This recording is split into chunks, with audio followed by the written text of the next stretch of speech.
তোমার ইশারায় জানি সবই হয়।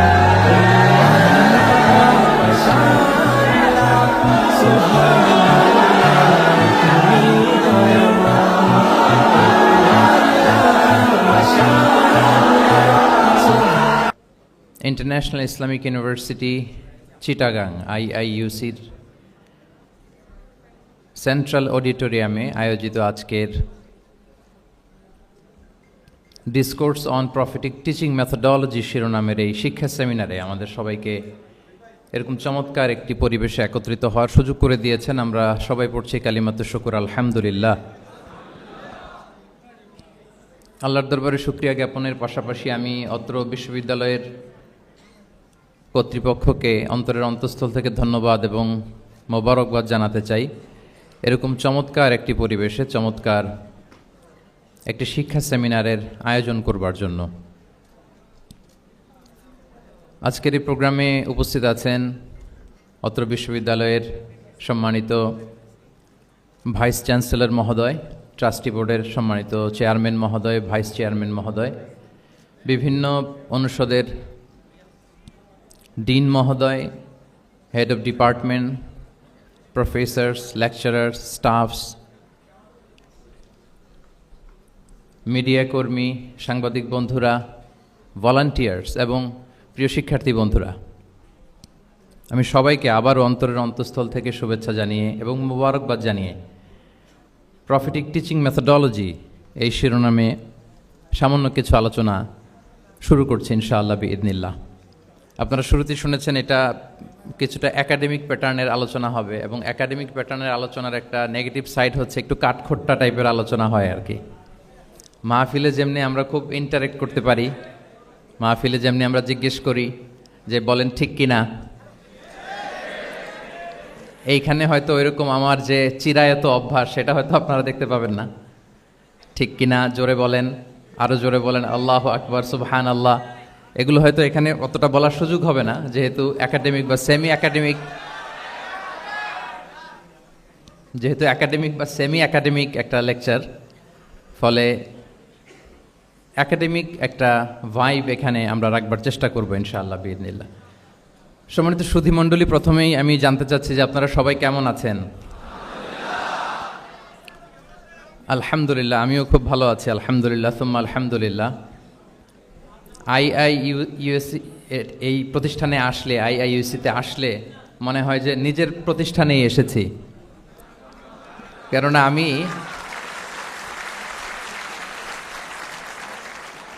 IIUM এর ছাত্র আর কি, ইন্টারন্যাশনাল ইসলামিক ইউনিভার্সিটি মালয়েশিয়ার ছাত্র। তো ফলে আমার কাছে মনে হয় যে IIUM এর বাংলাদেশি ভার্সন হচ্ছে IIUC, এবং IIUM থেকে আমরা যারা পড়াশোনা করেছি, আমাদের সমসাময়িক বা আমাদের সিনিয়র্স, আমাদের অনেক ভাইরা এখানে সম্মানিত শিক্ষক হিসেবে কর্মরত আছেন। আমি ব্যাচেলর করেছি আল আজহার ইউনিভার্সিটিতে, সেখানকারও আমাদের অনেক সিনিয়র ভাইরা এখানে কর্মরত আছেন আলহামদুলিল্লাহ। তো নানা দিক থেকে নানাভাবে IIUCর সাথে আমরা কানেক্টেড। এখানে আসার পর মনে হচ্ছে যে আমি কোনো একটা অ্যালুমনাই প্রোগ্রামে আসছি, মানে একদিক থেকে IIUM এর আমাদের টিচার্স যারা আছেন ওনারা, আবার আল আজহার থেকে যারা এখানে শিক্ষকবৃন্দ আছেন ওনারাও আছেন আলহামদুলিল্লাহ। তো সব মিলিয়ে এই বিবেচনায় আমার কাছে মনে হয় যে আমি নিজের প্রতিষ্ঠানে এসেছি আলহামদুলিল্লাহ।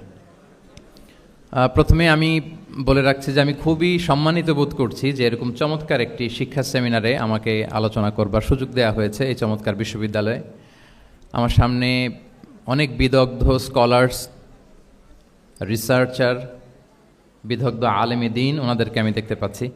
ওনারা যদি আজকের সেমিনারে আলোচনা করতেন, আমি নিচে বসে শুনতে পারলে আমি অনেক কিছু শিখতে পারতাম, সেটাই বেশি সুন্দর দেখাতো আর কি। কিন্তু সম্মানিত উস্তাজদের নির্দেশক্রমে, অনুমতিক্রমে আমি আজকের এই সেমিনারের টপিকের উপর কিছু কথা উপস্থাপন করবার চেষ্টা করব ইনশাআল্লাহ বিইذনিল্লাহ। সম্মানিত শুধু আপনারা টপিকটা নিশ্চয়ই স্টেজের ব্যাকড্রপে দেখতে পাচ্ছেন যে সেখানে খুব বড় ফন্টে লেখা আছে discourse on prophetic teaching methodology, অর্থাৎ আল্লাহ রাসূল সাল্লাল্লাহু আলাইহি ওয়া আলিহি ওয়াসাল্লামের শিক্ষা পদ্ধতি বা পাঠদান পদ্ধতি কেমন ছিল, তিনি কিভাবে শেখাতেন। আমরা জানি যে আল্লাহ রাসূল সাল্লাল্লাহু আলাইহি ওয়াসাল্লাম একজন শিক্ষক ছিলেন, অসাধারণ অনন্য একজন মার্ভেলাস শিক্ষক ছিলেন। শুধু শিক্ষকই ছিলেন না, বরং তিনি শিক্ষকদেরও শিক্ষক ছিলেন। এবং তিনি নিজ হাতে এমন কিছু শিক্ষার্থী তিনি তৈরি করেছিলেন, গড়ে তুলেছিলেন, যারা এই পৃথিবীর ইতিহাসে শ্রেষ্ঠ প্রজন্ম হিসেবে স্বীকৃত। খয়রুল কুরুন, the best generation ever on earth, এই পৃথিবীর শ্রেষ্ঠতম প্রজন্ম হিসেবে তারা স্বীকৃত হয়েছেন। এবং তিনি তার শিক্ষা পদ্ধতির মধ্য দিয়ে গোটা বিশ্বকে সততা শিখিয়েছেন, সভ্যতা শিখিয়েছেন, মানবিকতা শিখিয়েছেন, স্পিরিচুয়ালিটি শিখিয়েছেন, আধ্যাত্মিকতা। তিনি আমাদেরকে শিখিয়েছেন পরিমিতিবোধ, তিনি আমাদেরকে শিখিয়েছেন জীবনবোধ, আমাদের স্রষ্টার সাথে তিনি আমাদেরকে পরিচিত করেছেন, এবং সফলতার সহজ এবং সরল পথ তিনি আমাদেরকে বাতলে দিয়েছেন। তো আজকের এই ডিসকোর্সে বেসিকলি আমরা ওনার লাইফ স্কেলের একটা দিক নিয়ে ফোকাস করব, অর্থাৎ ওনার পাঠদান পদ্ধতি, কিভাবে তিনি সাহাবাদের সাথে ইন্টারেক্ট করতেন, তাদেরকে শিখাতেন, পাঠ দিতেন, শুধুমাত্র কেবলমাত্র এই বিষয়টাতে আমরা ফোকাস করবার চেষ্টা করব ইনশাআল্লাহ। আমি আমার আলোচনার শুরুতে সূরাতুল বাকারার একটি আয়াত তেলাওয়াত করেছি, 129 নম্বর আয়াত। এই আয়াতটি বেসিকলি আল্লাহ রাসূল সাল্লাল্লাহু আলাইহি ওয়া আলিহি ওয়াসাল্লামের জন্য সাইয়েদনা ইব্রাহিম আলাইহিস সালাম দোয়া করেছিলেন মক্কার ধুধুমরু প্রান্তরে। এখনকার মক্কার মতো না, তখন জনমানব শূন্য মক্কা ছিল, ধুধুমরু প্রান্তর, চারিদিকে কেউ নেই। তো এরকম একটি ব্যারেন ল্যান্ডে সাইয়েদনা ইব্রাহিম আলাইহিস সালাম আল্লাহ তাআলার কাছে একটা দোয়া করেছিলেন। ওই দোয়াটাই আল্লাহ তাআলা সরাসরি কোট করেছেন সূরা বাকারায় 129 নম্বর আয়াতে। এবং সেখানে তিনি বলেছেন, রব্বানা ওয়াবআথ ফীহিম রাসূলাম মিনহুম ইয়াতলু আলাইহিম আয়াতিকা ওয়া ইউআল্লিমুহুমুল কিতাবা ওয়াল হিকমা ওয়া ইউযাক্কিহিম ইন্নাকা আনতাল আজিজুল হাকীম। মানে হে আমাদের রব, এই ভূখণ্ডের মধ্য থেকেই এই জনপদবাসীর জন্য আপনি একজন রাসূল প্রেরণ করুন, যিনি আপনার নিদর্শনসমূহ তাদের সামনে পাঠ করে শোনাবে, যিনি আপনার কিতাব তাদেরকে শিক্ষা দিবে, তাদেরকে পরিশুদ্ধ করবে, তাদেরকে প্রজ্ঞা শিখাবে, পরিশুদ্ধ করবে, এবং নিশ্চয় আপনি পরাক্রমশালী, নিশ্চয় আপনি প্রজ্ঞাময়। এই দোয়াটি ছিল সাইয়েদনা ইব্রাহিম আলাইহিস সালামের। এবং রাসূল সাল্লাল্লাহু আলাইহি ওয়াসাল্লাম আগমনের প্রায় 2500 বছর আগে ইব্রাহিম আলাইহিস সালাম এই দোয়াটি করেছিলেন। 2500 বছর আগে, যখন কেউ ছিল না মক্কায়। মক্কা ওয়াজ এ টোটালি ব্যারন ল্যান্ড, কোনো গাছপালা ছিল না, কিছু ছিল না। সেই দোয়া আল্লাহ তাআলা কবুল করেছিলেন। এবং এই দোয়ায় বেসিকলি তিনি আখিরি নবীর জন্য 4টা ফিচার কামনা করেছেন, যে আল্লাহ এই 4টা ফিচার দিয়ে আপনি নবী পাঠাবেন। এর মধ্যে একটা ছিল ওয়া ইউআল্লিমুহুমুল কিতাব, যে এমন নবী যেন হয় তিনি এই জনপদের লোকদেরকে কিতাব শিখাবে। কি শিখাবে? কিতাব। ওয়া ইউআল্লিমুহুমুল কিতাব। তার মানে রাসূল সাল্লাল্লাহু আলাইহি ওয়াসাল্লাম তিনি যে শিক্ষক হয়ে আসবেন, তিনি যে আল্লাহর কিতাব পৃথিবীবাসীকে শোনাবেন, তেলাওয়াত করে শোনাবেন, শেখাবেন, এই দোয়া রাসূল সাল্লাল্লাহু আলাইহি ওয়াসাল্লাম আগমনের 2500 বছর আগে সাইয়েদনা ইব্রাহিম আলাইহিস সালাম করেছিলেন। এবং রাসূল সাল্লাল্লাহু আলাইহি ওয়াসাল্লাম নিজেও বিভিন্ন হাদিসে ঘোষণা করেছেন যে আমি শিক্ষক হিসেবে প্রেরিত হয়েছি। ওয়া ইন্নামা বুইসতু মুআল্লিমান, আমি এই পৃথিবীতে শিক্ষক হিসেবে এসেছি। রাসূল সাল্লাল্লাহু আলাইহি ওয়াসাল্লাম 2টা গ্রুপ দেখলেন মসজিদে। এক গ্রুপ তারা জিকির আজকার করে, আরেক গ্রুপ তারা রিসার্চ করে, গবেষণা করে। রাসূল সাল্লাল্লাহু আলাইহি ওয়াসাল্লাম বললেন 2 দলই ভালো কাজ করতেছে, কিন্তু রাসূল সাল্লাল্লাহু আলাইহি ওয়াসাল্লাম যারা গবেষণা করতেছে, পড়াশোনা করতেছে, ফিকহ নিয়ে আলোচনা করতেছে, তাদের সাথে যেয়ে বসে গেলেন। আর তিনি বললেন ওয়া ইন্নামা বুইসতু মুআল্লিমান, আমি এই গ্রুপকে প্রায়োরিটি দিয়েছি কারণ আমি নিজেই শিক্ষক হিসেবে প্রেরিত হয়েছি। তারা অজ্ঞদেরকে শিক্ষা দিচ্ছে, জাহেলদেরকে, যারা কিছু জানে না, জ্ঞানের ছোঁয়া যাদের মধ্যে লাগেনি, এই গ্রুপ তাদেরকে এনলাইটেন করছে, আলোকিত করছে। ফলে আমি তাদেরকে প্রায়োরিটি দিলাম, তাদের সাথে বসে গেলাম। ওয়া ইন্নামা বুইসতু মুআল্লিমান, কারণ আমি পৃথিবীতে শিক্ষক হিসেবে প্রেরিত হয়েছি। তাহলে ইব্রাহিম আলাইহিস সালামের দোয়ার ফসল তিনি, হি কেম এজ এ টিচার, কারণ ইব্রাহিম আলাইহিস সালাম দোয়া করেছিলেন আল্লাহ এমন নবী পাঠাবেন যিনি ইউআল্লিমুহুমুল কিতাব, এই জনপদের লোকদেরকে কিতাব শিখাবে। এবং রাসূল সাল্লাল্লাহু আলাইহি ওয়াসাল্লাম নিজেও বলেছেন আমি শিক্ষক হিসেবে প্রেরিত হয়েছি। এবং জ্ঞানার্জনকে রাসূল সাল্লাল্লাহু আলাইহি ওয়াসাল্লাম বাধ্যতামূলক করেছেন, ম্যান্ডেটরি ফর অল। এবং জ্ঞান যে সবাই অর্জন করবে এটা তিনি বলেছেন, এটা সবার জন্য অবধারিত, শিক্ষার জন্য এটা মানুষের মৌলিক অধিকার। তিনি বলেছেন তলাবুল ইলমি ফারিদাতুন আলা কুল্লি মুসলিম, পৃথিবীর প্রতিটি মুসলমানের জন্য জ্ঞান অর্জন এটা ফারিদা, আবশ্যক, ম্যান্ডেটরি, এটা অপশনাল না, এটা কম্পালসারি। এবং নারী পুরুষ নির্বিশেষে সবার জন্য, এমন না যে শুধু পুরুষদের জন্য। রাসূল সাল্লাল্লাহু আলাইহি ওয়াসাল্লাম বলেছেন আলা কুল্লি মুসলিম, প্রতিটি মুসলিমের জন্য জ্ঞানার্জন এটা আবশ্যক। আলহামদুলিল্লাহ আমাদের অনেক বোনেরাও আজকের হল রুমে এসছে এবং রাসূল সাল্লাল্লাহু আলাইহি ওয়াসাল্লাম একটা স্পেশাল ডে নির্ধারণ করেছিলেন, a special day for teaching women. মদিনার নারীদেরকে পাঠদানের জন্য, শেখানোর জন্য তিনি একটা স্পেশাল ডে নির্ধারণ করেছিলেন এবং নারীদের আগ্রহের কারণেই তিনি সেটা করেছিলেন।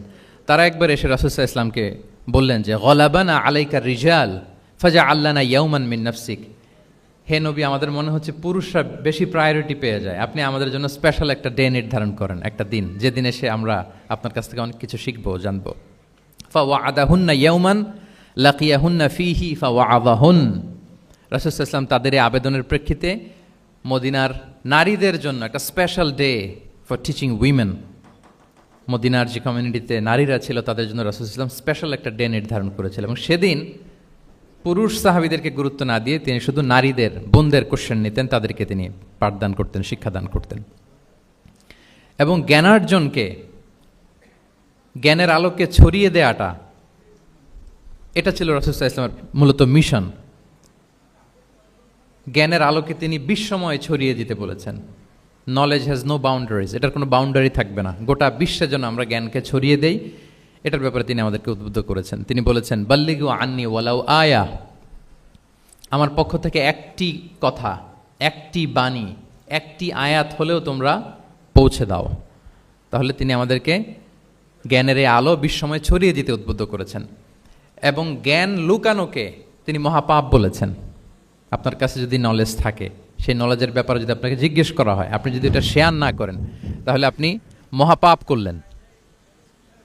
এটাকে আল্লাহ রাসূল সাল্লাল্লাহু আলাইহি ওয়া আলিহি ওয়াসাল্লাম জ্ঞান লুকানোকে মহাপাপ বলেছেন। তিনি বলেছেন মান সুইলা আন ইলমিন ফাকাতামাহু আলজামাহুল্লাহু ইয়াউমাল কিয়ামাতি বিলিজামিন মিনান নার। কাউকে কোনো বিষয়ে জ্ঞানের ব্যাপারে জিজ্ঞেস করা হলো আর সে যদি সেটাকে গোপন করে, কিয়ামতের দিন তাকে আগুনের লাগাম দিয়ে বাঁধা হবে, বলে আইয়াদু বিল্লাহ। তাহলে জ্ঞানকে ছড়িয়ে দিতে বলেছেন তিনি বিশ্বময়, জ্ঞানকে গোপন করতে তিনি বারণ করেছেন, নিষেধ করেছেন। আমরা যদি দেখি যে আল্লাহ রাসূল সাল্লাল্লাহু আলাইহি ওয়া আলিহি ওয়াসাল্লাম মক্কাতে যখন তিনি ইসলাম প্রচার শুরু করলেন, কোরআনের তালিম যখন তিনি মক্কাতে দিতে শুরু করলেন, তিনি এটাকে প্রাতিষ্ঠানিকভাবেই বেসিকলি শুরু করেছেন। আমরা যেমনি জ্ঞান বিতরণের জন্য প্রাতিষ্ঠানিক অবকাঠামো আমাদের প্রয়োজন হয়, রাসূল সাল্লাল্লাহু আলাইহি ওয়াসাল্লাম সেভাবেই একটা সেন্টার বেস তিনি শুরু করেছিলেন এবং মক্কায় দারুল আরকাম নামে, আপনারা সবাই যারা রাসূল সাল্লাল্লাহু আলাইহি ওয়াসাল্লামের বায়োগ্রাফি পড়েছেন, ইতিহাস পড়েছেন, দারুল আরকাম থেকে বেসিকলি রাসূল সাল্লাল্লাহু আলাইহি ওয়াসাল্লাম এই জ্ঞান বিতরণ করতেন বা কোরআনের তালিম দিতেন। আরকাম ইবনে আবিল আরকাম একজন তরুণ সাহাবী, মাত্র 16 বছর বয়সে তিনি ইসলাম ধর্ম গ্রহণ করেছিলেন। তার একটা ঘরের একটা বড় অংশ তিনি রাসূল সাল্লাল্লাহু আলাইহি ওয়াসাল্লামের তালিমের জন্য ডেডিকেট করেছিলেন এবং সেটাই ইসলামের প্রথম বিশ্ববিদ্যালয় হিসেবে স্বীকৃত, দারুল আরকাম। এবং মজার ব্যাপার হচ্ছে ওনার ঘরটা সিলেক্ট করার পেছনে স্ট্র্যাটেজিক অনেক কারণ ছিল, কারণ সে ছিল বানু মাখজুম গোত্রের, মানে কোরাইশের শত্রু, কোরাইশের রাইভাল ছিল বানি মাখজুম। রাসূল সাল্লাল্লাহু আলাইহি ওয়াসাল্লাম ছিলেন কোন বংশের? বলেন তো সবাই, কোন বংশের? কোরাইশ বংশের। আর আবু জাহাল ছিল কোন বংশের? না, সে বানু মাখজুম থেকে ছিল। So Banu Makhzum was the rival of Quraish. তারা ছিল কোরাইশদের সাথে একটা হাড্ডাহাড্ডি লড়াই, শত্রুর মতো আর কি। তো রাসূল সাল্লাল্লাহু আলাইহি ওয়াসাল্লাম কোরাইশি কারো ঘর বেছে নেন নাই, বরং বানু মাখজুম গোত্রের এক তরুণ আরকাম, তার ঘরটা তিনি বেছে নিয়েছিলেন এবং স্ট্র্যাটেজিক্যালি এত চমৎকার একটা পজিশনে ছিল। মাত্র 130 মিটার ডিস্টেন্স ছিল কাবা থেকে, কাবা থেকে 130 মিটার দক্ষিণ পূর্বে এই আরকাম রাদিয়াল্লাহু তাআলা আনহুর ঘর ছিল। ফলে এই ঘরে যদি তিনি গ্যাদারিং করেন, কেউ আর সন্দেহ করবে না, যেহেতু এটা বানু মাখজুম গোত্রের একজন যুবকের ঘর। আল্লাহু আকবার। রাসূল সাল্লাল্লাহু আলাইহি ওয়াসাল্লাম এই দারুল আরকামে বসেই বেসিকলি তিনি এই কোরআনের তালিম, এই শিক্ষা, এই পাঠদান মক্কাতে সেন্টার বেস তিনি শুরু করেছিলেন। এবং মদিনায় যদি আমরা দেখি, মদিনাতেও মসজিদে নববী নির্মাণের পরপরই মসজিদে নববীর একেবারে পেছন দিকে, এই হলরুমের পেছন দিকে যেরকম একটা জায়গা ছাউনির মতো, মসজিদে নববীর ঠিক পেছনে খেজুরের ডাল দিয়ে, খেজুরের পাতা দিয়ে ছাউনি দিয়ে একটা জায়গা তিনি করেছিলেন, যেটাকে আমরা আহলে সুফার সেন্টার হিসেবে জানি। মদিনায় তিনি সুফা ইউনিভার্সিটি প্রতিষ্ঠা করেছিলেন। তাহলে মক্কায় তিনি কোরআনের তালিম দিতেন দারুল আরকাম থেকে, আর মদিনায় যেয়ে তিনি আহলে সুফাদেরকে সেই সুফা এরিয়াতে, সেখানে তিনি কোরআনের তালিম দিতেন। এবং সেখানে প্রায় 400 জন দরিদ্র মুহাজির সাহাবী সেখানে বসে কোরআনের হেফজ করত, রাসূল সাল্লাল্লাহু আলাইহি ওয়াসাল্লামকে বিভিন্ন বিষয়ে জিজ্ঞেস করত। ইসলামের বুনিয়াদি শিক্ষা, the basic of the basics of Islam, আহলে সুফার সাহাবারা সেখানে দুনিয়ার সব কিছুকে স্যাক্রিফাইস করে দিয়ে সেখানে ওনারা রাসূল সাল্লাল্লাহু আলাইহি ওয়াসাল্লামের কাছ থেকে তালিম গ্রহণ করতেন। এবং দূর দূরান্ত থেকে আগন্তুক সাহাবারা যখন আসতো তারাও এখানে থাকতো, যেহেতু 400 জন থাকার মতো একটা প্লেস। রাসূল সাল্লাল্লাহু আলাইহি ওয়াসাল্লামকে তারা দিনের খুঁটিনাটি বিষয় জিজ্ঞেস করতেন। এবং সালাত শেষে এরকম অনেক হাদিস পাওয়া যায় যে রাসূল সাল্লাল্লাহু আলাইহি ওয়াসাল্লাম আহলে সুফার সাহাবীদের সাথে ওখানে বসেছেন, তাদের সাথে গল্প করেছেন, তাদের প্রশ্নের বিভিন্ন উত্তর দিয়েছেন। তাহলে সেন্টার বেজ শিক্ষাদান এটা কিন্তু রাসূল সাল্লাল্লাহু আলাইহি ওয়াসাল্লামের জীবনী থেকে আমরা দেখেছি।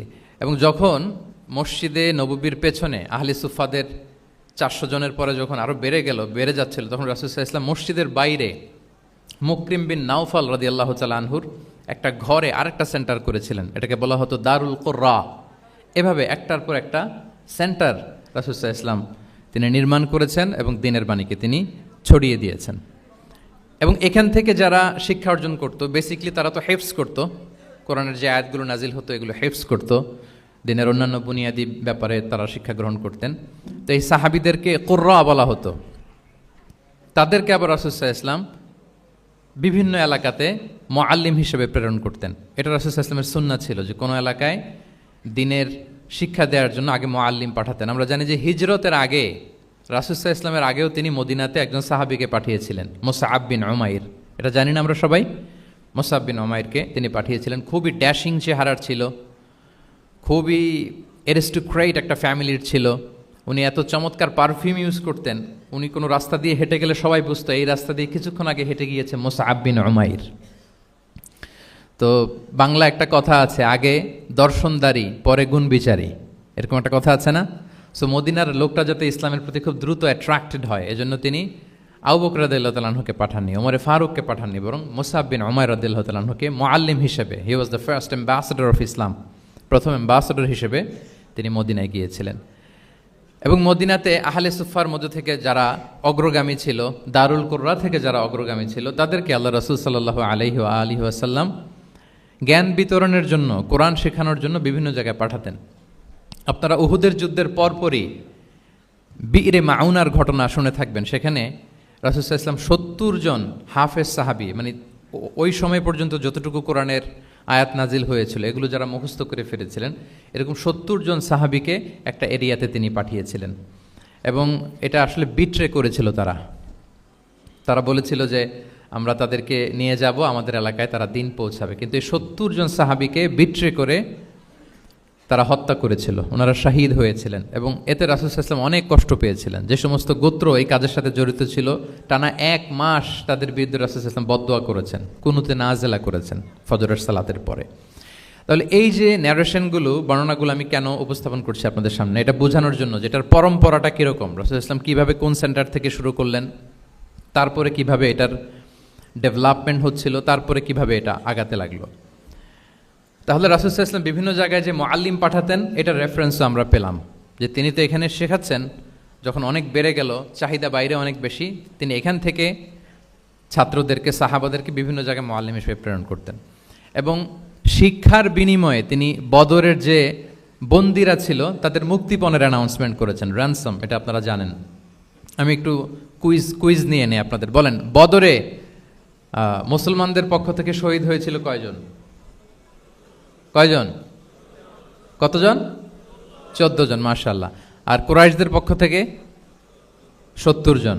বন্দী হয়েছিল কয়জন দেখি?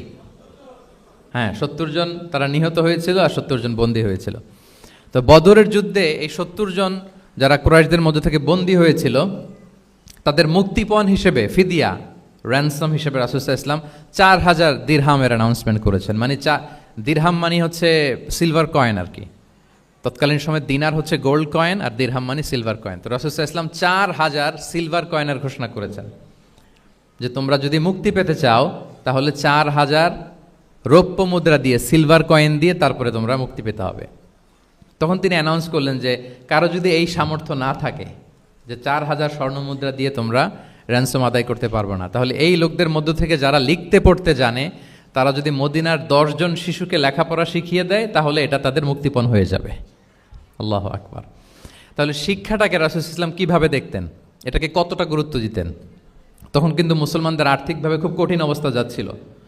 তখন এই জাতীয় ফিদিয়াগুলো, র্যানসমগুলো খুব জরুরি ছিল। তারপরে তিনি ঘোষণা করেছেন যাদের সামর্থ্য নাই তারা যদি লিখতে পড়তে জানে, মদিনার 10 জন ছেলে মেয়েকে তারা যদি লেখাপড়া শিখিয়ে দিতে পারে, এইটা তাদের মুক্তিপণ হিসেবে কনসিডার করা হবে। আল্লাহু আকবার।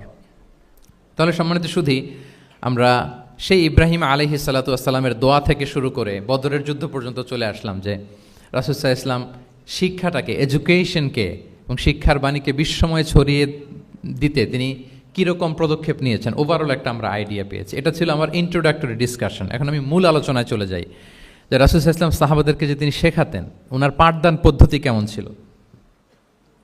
প্রথম কথা হচ্ছে রাসূল সাল্লাল্লাহু আলাইহি ওয়াসাল্লাম পিতৃস্নেহে সাহাবাদেরকে শিক্ষা দিতেন, as like a father teaching his child, teaching his son or daughter. পরম মমতায় বাবা যেমনি তার সন্তানকে পরম যত্নে, পরম আদরে, পরম মমতায় শেখায়, ভুল ধরিয়ে দেয়, সংশোধন করে দেয়, আল্লাহ রাসূল সাল্লাল্লাহু আলাইহি ওয়া আলিহি ওয়াসাল্লাম সন্তানকে যেমনি বাবা পরম মমতায় আদর করে শেখায়, ঠিক সেভাবে শেখাতেন। এবং তিনি বলেছেন যে ইন্নামা আনা লাকুম বিমানজিলাতিল ওয়ালিদি উআল্লিমুকুম, নিশ্চয় আমি তোমাদের বাবার মতো, বাবা যেমনি ছেলে মেয়েদেরকে শেখায়।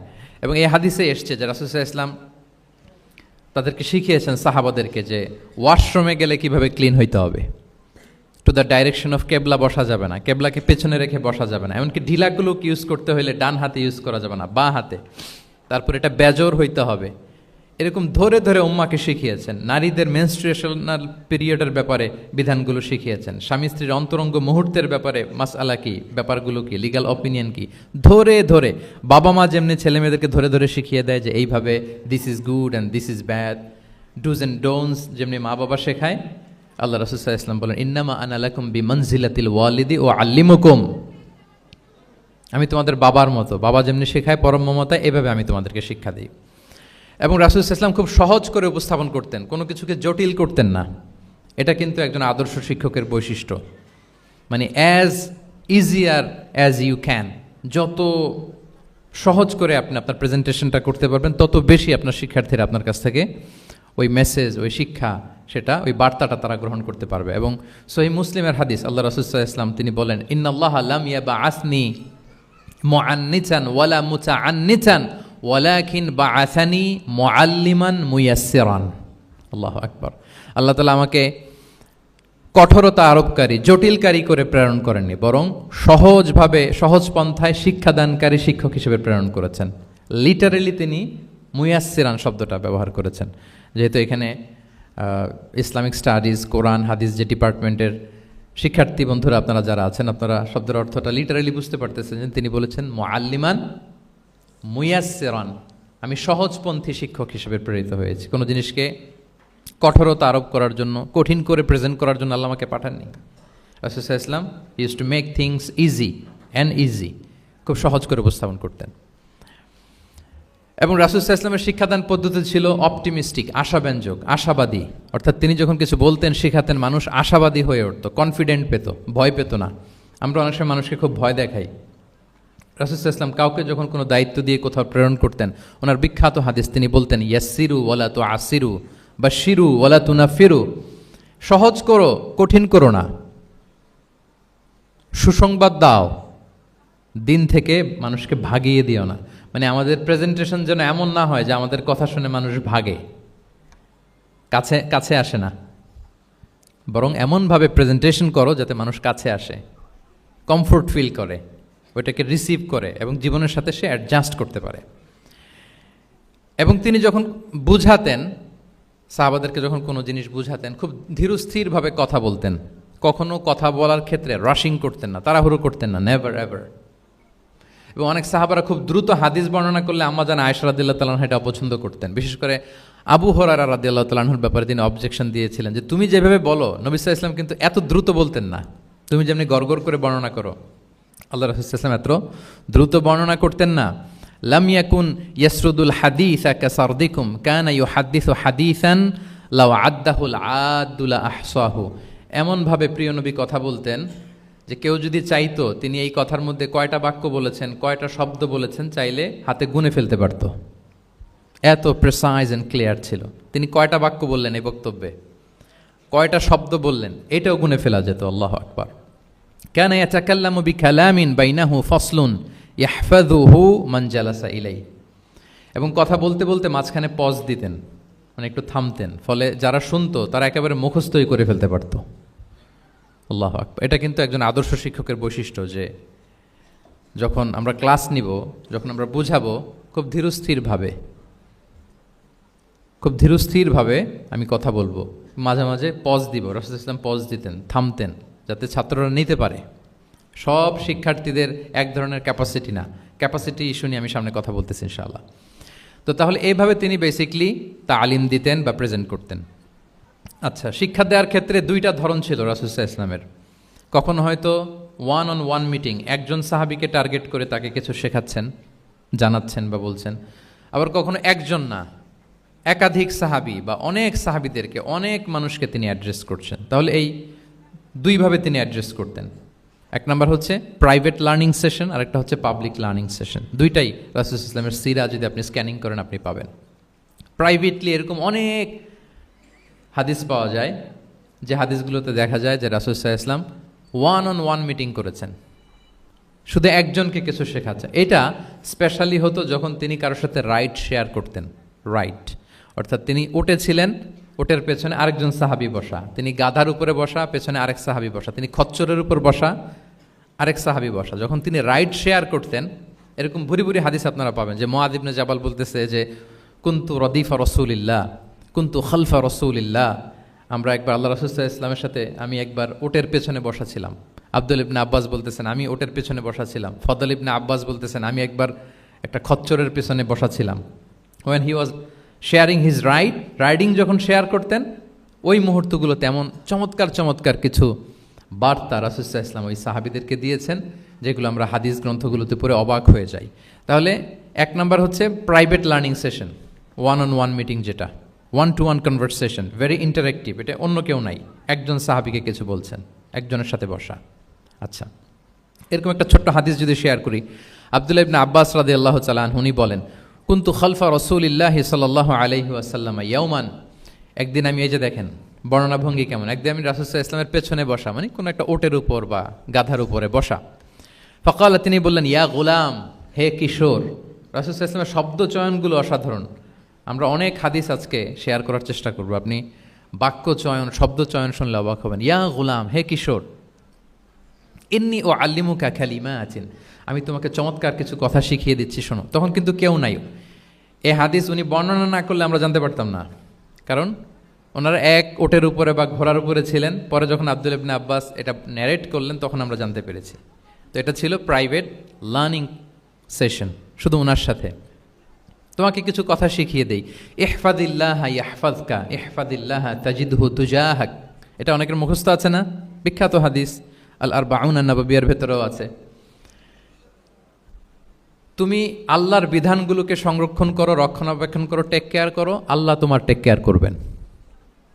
তুমি আল্লাহর বিধান টেক কেয়ার করো, আল্লাহ তোমার পাশে থাকবেন। ইদা সাআলতা ফাসআলিল্লাহ, হে আব্দুল্লাহ, যখন চাইবে আল্লাহর কাছে চাইবে, যখন ফরিয়াদের হাত তুলবে কেবলমাত্র আল্লাহর কাছেই তুলবে। ওয়া ইদা ইসতাআনতা ফাসতাঈন বিল্লাহ, যখন সাহায্য চাইবে কেবল আল্লাহর কাছেই সাহায্য চেয়েও। ওয়া আলাম আন্নাল উম্মাতা লাউ ইজতামাআত আলা আন ইয়ানফাউকা বিশাইইন লাম ইয়ানফাউকা ইল্লা বিশাইইন কদ কাতাবাহুল্লাহু লাক। গোটা বিশ্বের সবাই মিলে যদি তোমার কোনো উপকার করতে চায়, তাহলে ততটুকুই করতে পারবে যতটুকু আল্লাহ তোমার ভাগ্যে রেখেছে। আল্লাহ যতটুকু উপকার তোমার ভাগ্যে রেখেছে অতটুকুই হবে। ওয়া ইন ইজতামাউ আলা আন ইয়াদুররুকা বিশাইইন লাম ইয়াদুররুকা ইল্লা বিশাইইন কদ কাতাবাহুল্লাহু আলাইক। গোটা বিশ্বের সবাই মিলে যদি তোমার ক্ষতি করতে চায়, ঠিক ততটুকুই করতে পারবে যতটুকু তোমার নসিবে আছে। এর চেয়ে 1 ইঞ্চিও বেশি ক্ষতি করতে পারবে না। রুফিআতিল আকলামু ওয়া জাফফাতিস সুহুফ, কলম উঠিয়ে নেওয়া হয়েছে, এখন যা হবার তাই হবে। তাহলে দেখেন, আকীদা সংক্রান্ত, ইসলামের বুনিয়াদি বিশ্বাস সংক্রান্ত চমৎকার কিছু লার্নিং, কিছু লেসন আল্লাহ রাসূল সাল্লাল্লাহু আলাইহি ওয়াসাল্লাম আব্দুল্লাহ ইবনে আব্বাসকে দিয়েছেন, এবং এটা ছিল 1-on-1 meeting, private learning session. আর কেউ ছিল না তখন। আব্দুল্লাহ ইবনে আব্বাস এটা শুনেছেন এবং আমাদের কাছে বর্ণনা করেছেন। আচ্ছা, এটা গেল একটা ওয়ে। আরেকটা কি বলেছিলাম? একটা তো প্রাইভেট লার্নিং সেশন, আরেকটা পাবলিক। বলেন আমার সাথে, মেক এ নয়েজ। আরেকটা কি? Public learning session. ওইটা একা একা না, হয়তো অনেক সাহাবী একসাথে আছে, তাদেরকে কিছু বলছেন বা শেখাচ্ছেন, অথবা হিউজ কংগ্রেগেশন, অনেক বড় গ্যাদারিং। লেটস সে মসজিদে নববীতে তিনি যে খুতবাগুলো দিয়েছেন, প্রায় 10 বছর তো তিনি খতিব ছিলেন, এই যতগুলো খুতবা দিয়েছেন এটা অফকোর্স কি পাবলিক লার্নিং সেশন। বিভিন্ন প্রেক্ষাপটে জনপরিসরে দেয়া রাসূল সাল্লাল্লাহু আলাইহি ওয়াসাল্লামের যে শিক্ষামূলক বক্তব্যগুলো, এগুলো পাবলিক লার্নিং সেশন। বিদায় হজের ভাষণ বিশাল এক কংগ্রেগেশনের সামনে তিনি অ্যাড্রেস করেছিলেন, ওইটা কি ছিল? Public learning session. তাহলে সেখানের পদ্ধতিটা বেসিকলি দুই ধরনের। একটা ছিল, বলেন আমার সাথে, একটা ছিল প্রাইভেট লার্নিং সেশন, আর একটা পাবলিক লার্নিং সেশন। আচ্ছা, এই তো, লেটস মুভ অন। এবার আমরা চলে যাব যে তিনি যেসব শিখন পদ্ধতি অবলম্বন করতেন, শেখানোর ক্ষেত্রে কি কি মিনস, কি কি ওয়ে তিনি অবলম্বন করতেন, সেগুলো আমরা শেয়ার করি। অনেকগুলো মিনস তিনি ইউজ করতেন, অনেকভাবে তিনি পাঠদান করতেন, সাহাবাদেরকে শিক্ষা দিতেন। এর মধ্যে অন্যতম একটা মাধ্যম হচ্ছে তিনি সাহাবাদেরকে কোশ্চেন করতেন, কোশ্চেন করে সঠিক উত্তর পেলে তিনি উৎসাহ দিতেন খুব।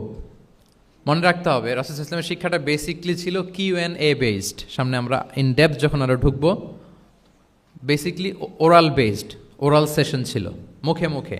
কারণ আমাদের মতো তো এত কাগজ কলম ছিল না। এখন যেমনি আপনাদেরকে হোমওয়ার্ক দেয়, অ্যাসাইনমেন্ট দেয়, এগুলো ছিল নাকি তখন? রাসূল সাল্লাল্লাহু আলাইহি ওয়াসাল্লামের সময় অ্যাসাইনমেন্ট দেওয়ার রীতি ছিল? বলেন, আপনাদের অ্যাসাইনমেন্ট দেয় স্যাররা? হ্যাঁ, সবাইকে দেয়? ভাল লাগে অ্যাসাইনমেন্ট করতে?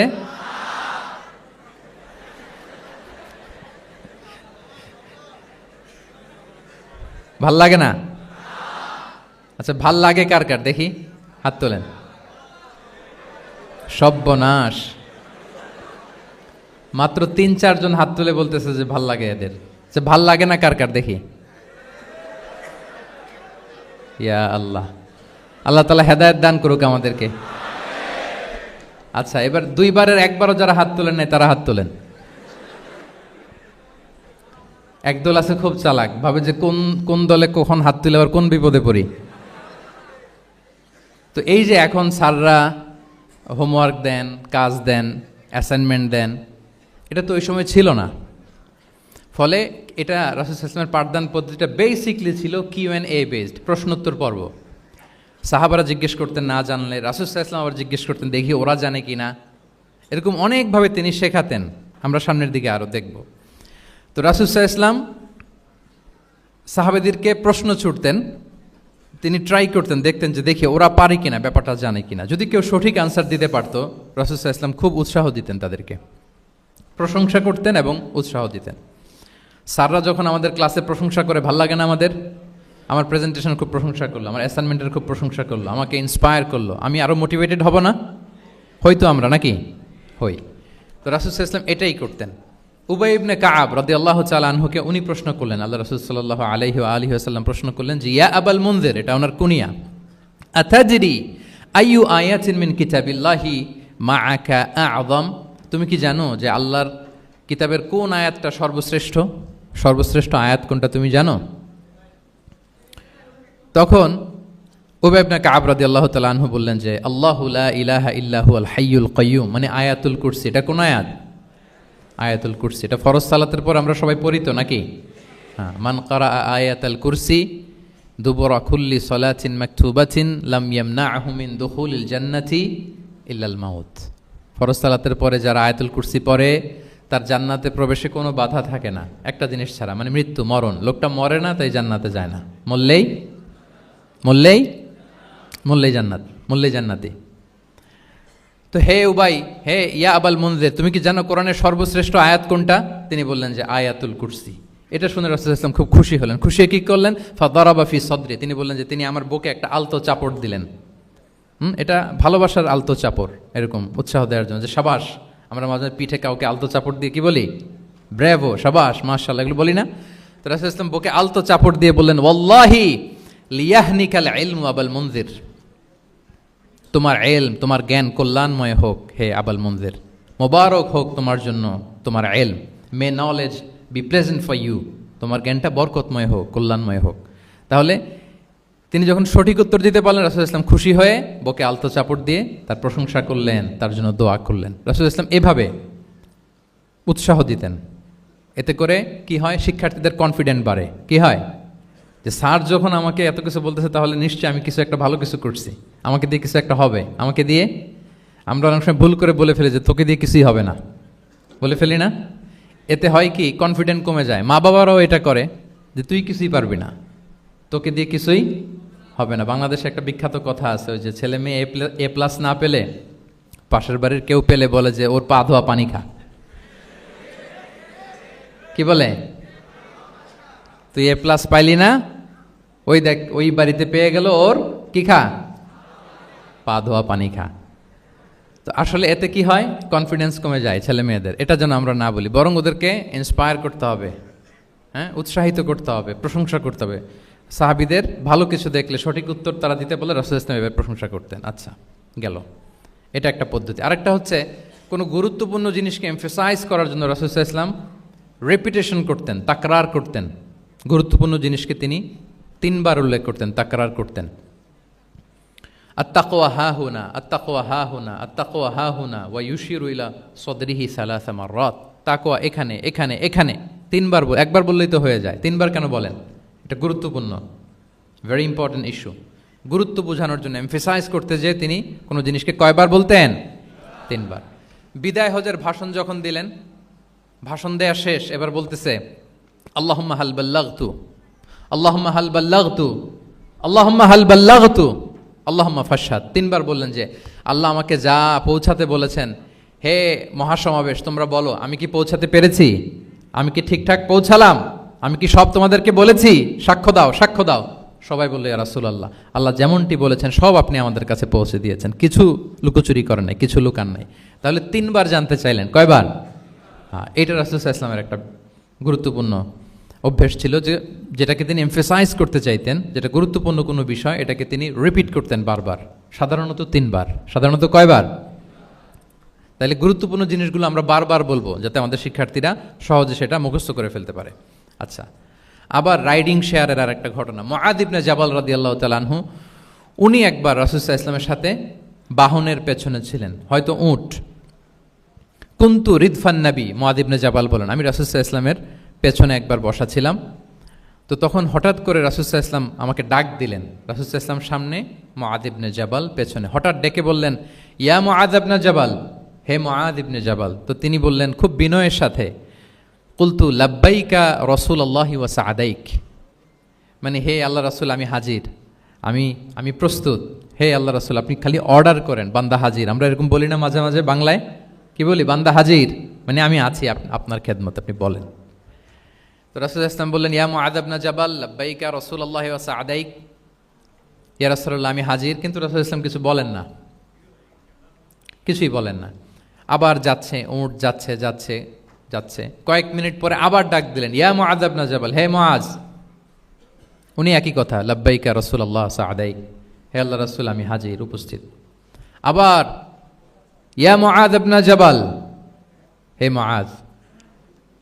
তিনি একই কথা বললেন, লাব্বাইকা রাসূলুল্লাহ। 3 বার বললেন, 3 বার মুআয ইবনে জাবাল একই উত্তর দিলেন। তার মানে ওনার আগ্রহটা বাড়াচ্ছেন। রাসূল সাল্লাল্লাহু আলাইহি ওয়াসাল্লাম একটা গুরুত্বপূর্ণ কথা বলবেন, এই কথাটা শোনানোর জন্য মুআয ইবনে জাবালের উনি কি করতেছেন? ভেতর থেকে কথা বুঝতেছেন আমার সবাই? আগ্রহটা আরো বাড়াচ্ছেন, আরো বাড়াচ্ছেন। যখন দেখলেন যে না, আগ্রহ একেবারে 100-এ 100, এখন বললে সেটা রিসিভ করতে পারবে, কাজে দিবে, তখন তিনি বললেন যে মুআয তুমি কি জানো, হাল তাদরি মা হাক্কুল্লাহি আলাল ইবাদ, বান্দার উপর আল্লাহর হক কি জানো? তিনি বললেন আল্লাহু ওয়া রাসূলুহু আ'লাম, আল্লাহ আল্লাহ রাসূল ভালো জানে। সাহাবাদের একটা বৈশিষ্ট্য ছিল, they are very down to earth, মানে আউট অফ হাম্বলনেস তারা বলতেন আল্লাহ আল্লাহ রাসূল ভালো জানে। তো তিনি বললেন যে আল্লাহর, বান্দার উপর আল্লাহর অধিকার হচ্ছে যে বান্দা কখনো আল্লাহর সাথে শিরক করবে না, এক আল্লাহর ইবাদত করবে। কিছুক্ষণ পর আবার ইয়া মুআয ইবনে জাবাল, দেখেন কি স্টাইল, মানে রাজকীয় একটা স্টাইল, ইয়া মুআয ইবনে জাবাল। আবার তিনি লাব্বাইকা রাসূলুল্লাহ সাআদাইক, হে আল্লাহ রাসূল আমি তো হাজির। তখন বললেন তুমি কি জানো আল্লাহর উপরে বান্দার হক কি? এতক্ষণ তো জানলা যে আল্লাহর হক কি। তুমি কি জানো যে আল্লাহর প্রতি বান্দার হক কি? আবার বললেন যে আল্লাহ রাসূলই ভালো জানেন।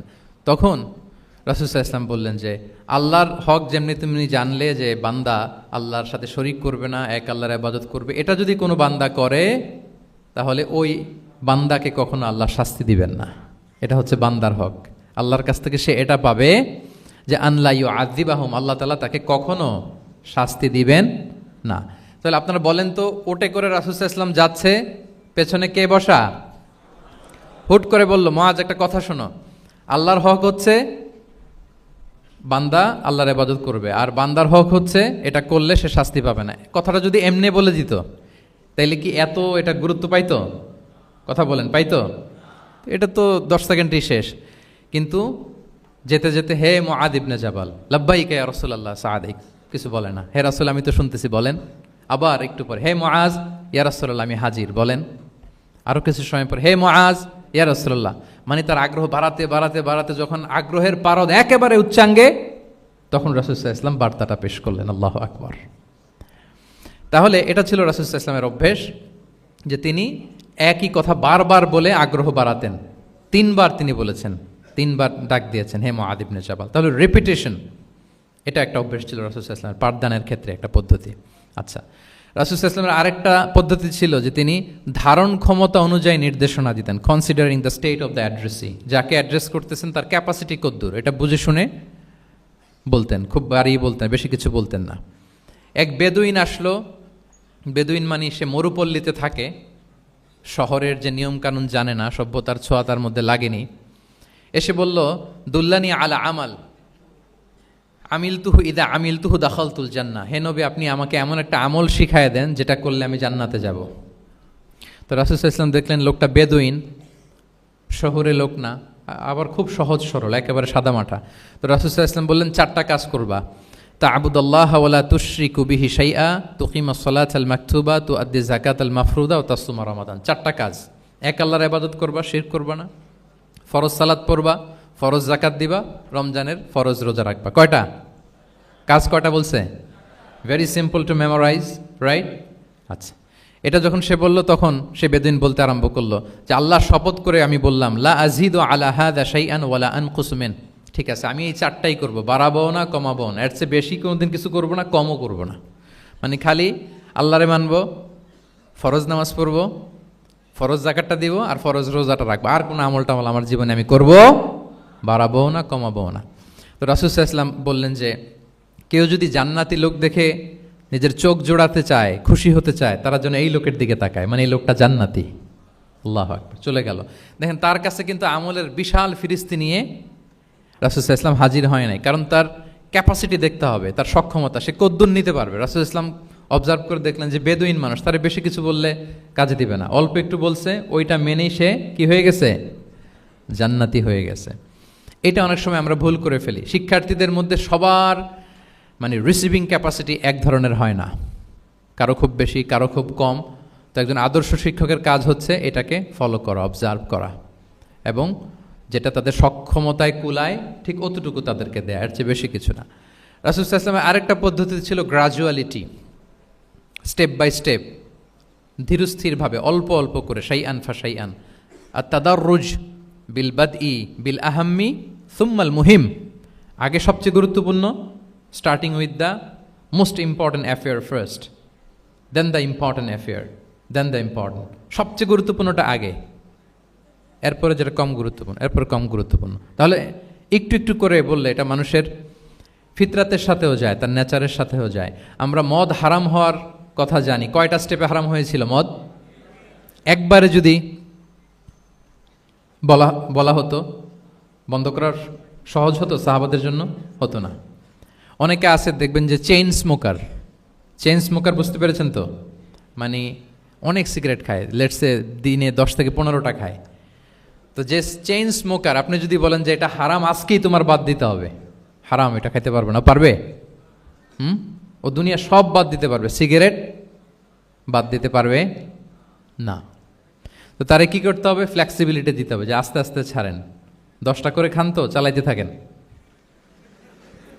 না, মানে চালাইতে থাকেন মানে আজকে 10টা খাইছেন, কালকে 9টা করে খান, চালাইতে থাকেন, একসাথে সব বন্ধ করার দরকার নেই। তারপরের সপ্তাহে 8টা করে খান, এরপরের সপ্তাহে 5টা করে খান। অল্প অল্প করে অবশ্যই সে কমাতে পারবে। এরপরের সপ্তাহে 2টা খান, এরপরের সপ্তাহে বন্ধ করেন না, চালাতে থাকেন। সে চালাচ্ছে কিন্তু কমিয়ে আনতেছে, চালাচ্ছে কিন্তু। আচ্ছা, যেই সপ্তাহে সে একটা সিগারেট খেলো, এরপরের সপ্তাহে এটা তো বাদ দিলেও তার গায়ে লাগার কথা না, ঠিক কিনা বলেন? যেই সপ্তাহে কয়টা খেলো এটা তো স্যাক্রিফাইস করা যায়, কিন্তু 10টা থেকে 0-তে আসা সহজ না। তাহলে গ্রাজুয়ালি আমরা এই ভুলটা করি। অনেকের নতুন করে আল্লাহ তাআলা রিয়েলাইজেশন দিয়েছেন, নতুন দিনে আসছে, দিনে ফিরছে, মানে প্র্যাকটিসিং হতে চায়। এখন আপনি তারে পাইয়া এমন নিয়ম কানুন দেখাচ্ছেন, বেচারা তো বলে আগে যা ছিলাম ওইটাই ভালো ছিলাম। এরকম হয় না অনেক সময়? হ্যাঁ, ধরেন যে কোনো একজন নারী, সে হয়তো পর্দা মেনটেন করে না, একটু হিপ হপ স্টাইলে চলাফেরা করে, তো সে ভাবলো যে না, আমি তো অনেক ভুল করে ফেলছি, আমি সংশোধন হব, আমি প্র্যাকটিসিং হতে চাই। তা এখন যখন সে আপনার কাছে আসছে নাসিহাত নেওয়ার জন্য, আপনি যদি বলেন যে তোমার এই করতে হবে, বোরকা ঝুলাইতে হবে, হাত মোজা পা মোজা, পারবে? এ বলবে আগে যা ছিলাম ভালোই ছিলাম। তাকে একটু একটু করে বোঝাতে হবে, মানে এই হেজাব এটা কেন, হ্যাঁ, কাভারিং আওরা এটা কেন, কেন এটা করতে, এটা বেনিফিটটা আগে বুঝালেন। যে Islam consider women as a queen, নারীকে ইসলাম কি হিসেবে কনসিডার করে? রানী হিসেবে। তো রানীর তো একটা ড্রেস কোড থাকবে, স্পেশাল পোশাক থাকবে, এগুলো বুঝাবেন। সে যাতে একটু নিজেকে গুছিয়ে চলে, শুরুর দিকে আপনি এই বার্তা দিতে পারেন যে একটু গুছিয়ে চলতে হবে। এরপর একটু শালীন পোশাকে যেন সে অভ্যস্ত হয়, এটা বললেন। সে যখন শালীন পোশাকে অভ্যস্ত, তারপরে হেজাবের ফজিলত বললেন, সে যেন হেজাব পরে। যখন সে হেজাব পরে, এরপরে তাকে নেকাবের কথা বললেন। এইভাবে আস্তে আস্তে তাকে বোঝাতে হবে। কিন্তু একবারে যদি সব চাপিয়ে দেন, বলেন তো আওয়াজ করে, সে কি ওটা রিসিভ করতে পারবে?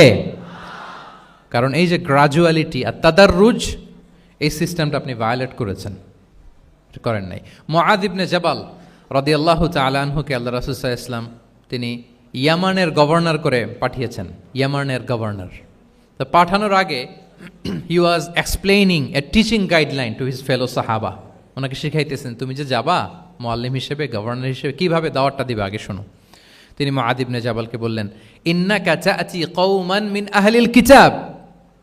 হে মুআয, জেনে রাখো, এমন একটা এলাকায় তোমাকে পাঠাচ্ছি, তারা কিন্তু আহলে কিতাব, মানে তারা হচ্ছে Jewish and Christian community, they are not Muslim, তারা কিন্তু ইহুদি খ্রিস্টান ওখানে। সো তুমি কিভাবে দাওয়াত দিবা? ফাদউহুম ইলা শাহাদাতি আন লা ইলাহা ইল্লাল্লাহ আন্না মুহাম্মাদুর রাসূলুল্লাহ। প্রথমে তাওহীদের দাওয়াত দিবা। আওয়াজ করে বলেন, প্রথমে দাওয়াত হবে কিসের? তাওহীদের। ফাইনহুম আতাউ লিযালিক, বাক্যটা খেয়াল করেন। যখন তারা এটা মেনে নিবে, এটাতে অভ্যস্ত, তারপর তুমি দাওয়াত দিবা যে আল্লাহ প্রতিদিন 5 ওয়াক্ত সালাত ফরজ করেছেন। কয় ওয়াক্ত?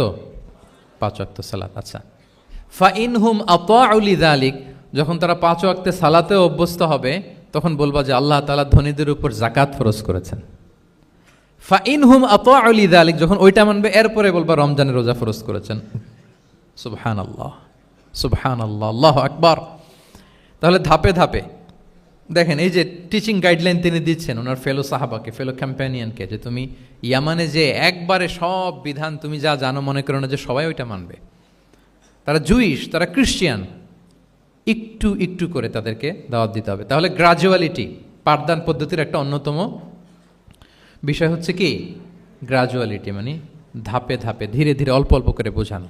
আচ্ছা, রাসূল সাল্লাল্লাহু আলাইহি ওয়াসাল্লাম মাঝে মাঝে কোনো কথার গুরুত্ব বোঝানোর জন্য শপথ করতেন, drawing attention by making oath, শপথ করে কথার গুরুত্ব বোঝাতেন।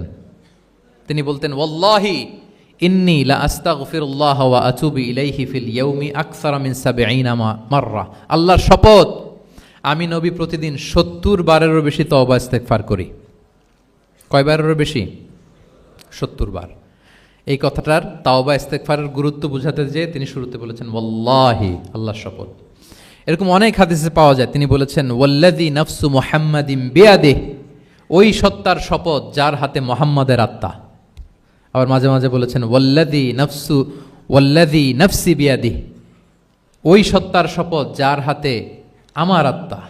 এভাবে বলে তিনি কথা শুরু করেছেন। যখন তিনি এরকম শপথ করতেন, তখন কথার গুরুত্ব বোঝা যেত। কি বোঝা যেত? গুরুত্ব বোঝা যেত। তাহলে শপথ করে মাঝে মাঝে তিনি জিনিস বোঝাতেন।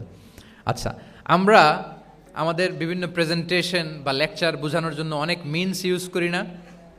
আল ওয়াসাইল তালিমিয়া, এটাও কিন্তু রাসূল সাল্লাল্লাহু আলাইহি ওয়াসাল্লাম করতেন। আমরা কি করি আমি তো জানি না আপনাদের আইএসসিতে ক্লাসরুমগুলো কেমন, নিশ্চয়ই সেখানে বোর্ড আছে। কি আছে, হোয়াইট বোর্ড নাকি নাকি ডিজিটাল বোর্ড? আচ্ছা, ডিজিটাল বোর্ডে যাননি আপনারা, আস্তে আস্তে যাবেন। হোয়াইট বোর্ডে তো আছেন। হোয়াইট বোর্ডে কী দিয়ে লেখা হয়? মার্কার।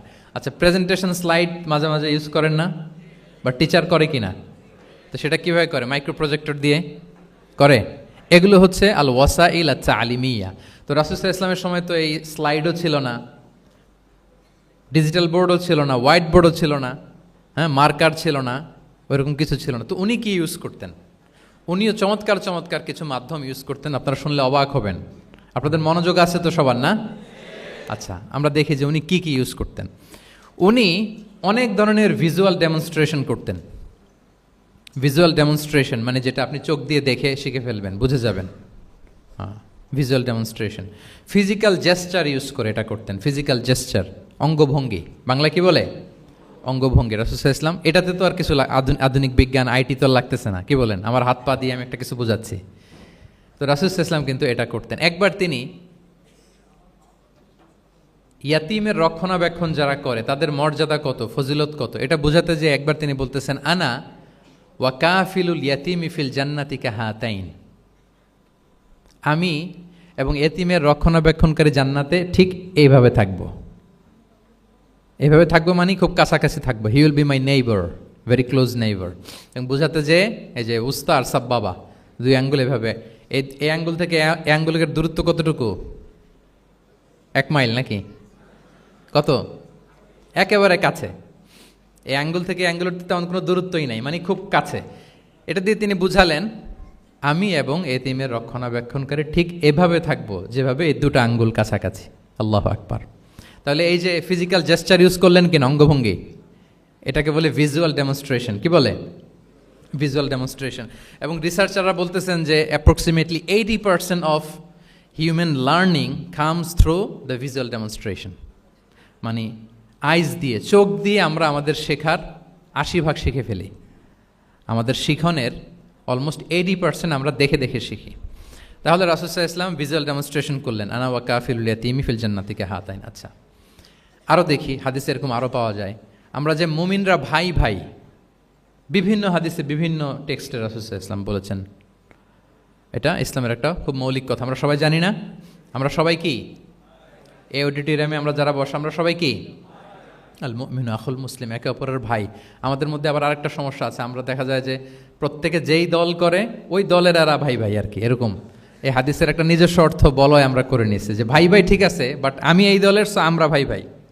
আচ্ছা, ওরা ওই দল, তো ওরা কি নিজেরা নিজেরা আসলে কি এই ভাই ভাই নাকি? না, যারাই কালেমা শাহাদাতে বিশ্বাসী, যারা আমাদের কেবলাকে কেবলা মানে, যারা ঈমান এনেছে, তারা সবাই আমরা কি? ভাই ভাই। এই যে আমাদের ভ্রাতৃত্বের বন্ধনটা যে খুব অটুট এবং মজবুত, সুদৃঢ়, এটা বোঝানোর জন্য রাসূল ইসলাম একবার বললেন, আল মুমিনু লিল মুমিনি কাল বুনিয়ান। মুমিন যে ভাই ভাই, এই ভ্রাতৃত্বের বন্ধন হচ্ছে সুদৃঢ় প্রাচীরের মতো। ইয়াশুদ্দু বা'দুহু বা'দা, one side strengthening the other. একটা বড় প্রাচীর, যেমন এই বিল্ডিংটা যেমনি এই পাশ ওই পাশটাকে মজবুত করে ধরে রেখেছে, ওই পাশ যেমনি এটাকে মজবুত করে ধরে ঠায় দাঁড়িয়ে আছে বছরের পর বছর, যুগের পর যুগ।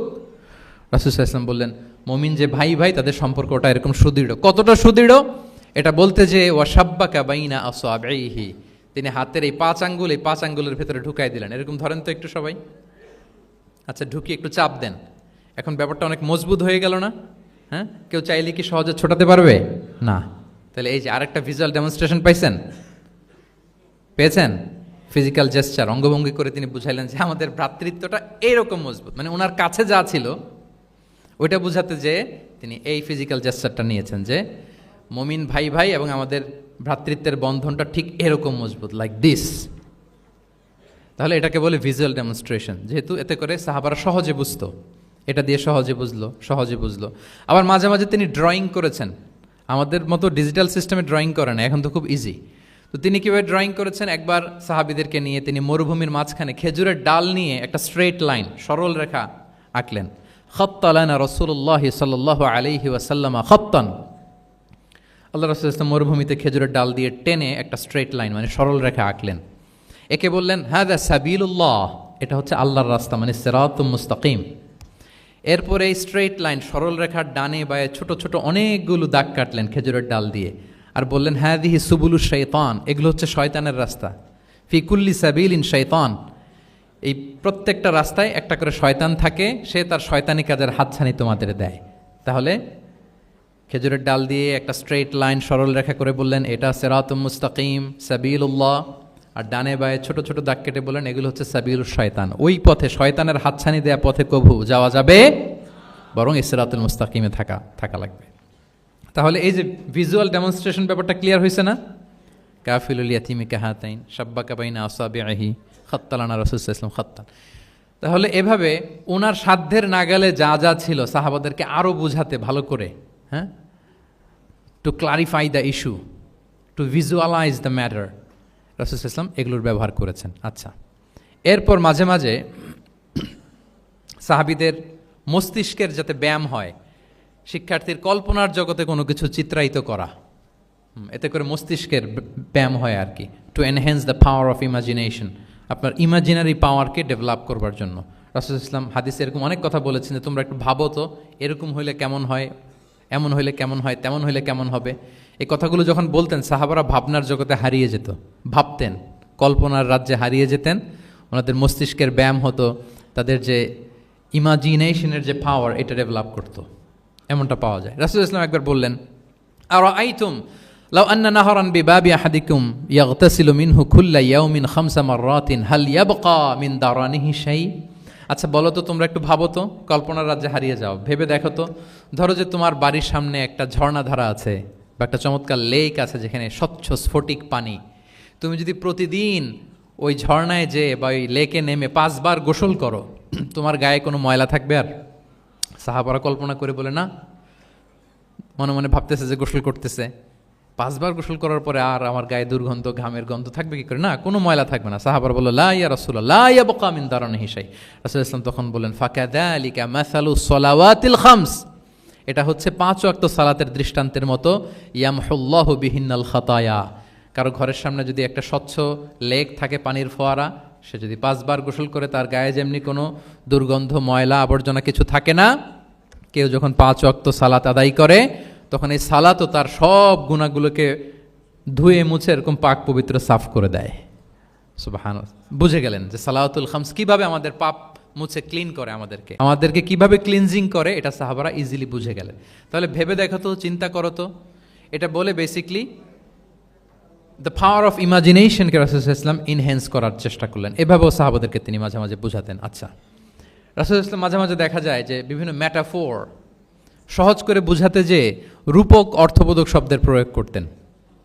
মাজাজ বা ইস্তেআরা, এটা তো যারা আরবিতে পড়েন আপনারা তো জানেন। ইসলামিক স্টাডিজ, হাদিস, কোরআন, কোরআনিক সায়েন্স, এই সমস্ত ডিপার্টমেন্টে পড়েন কারা কারা? আমি একটু জাস্ট দেখে নেই যে আমি যে এত আরবি শব্দ বলতেছি বুঝতেছেন না, মাথার উপর দিয়ে যাচ্ছে, একটু চেক করে নেই।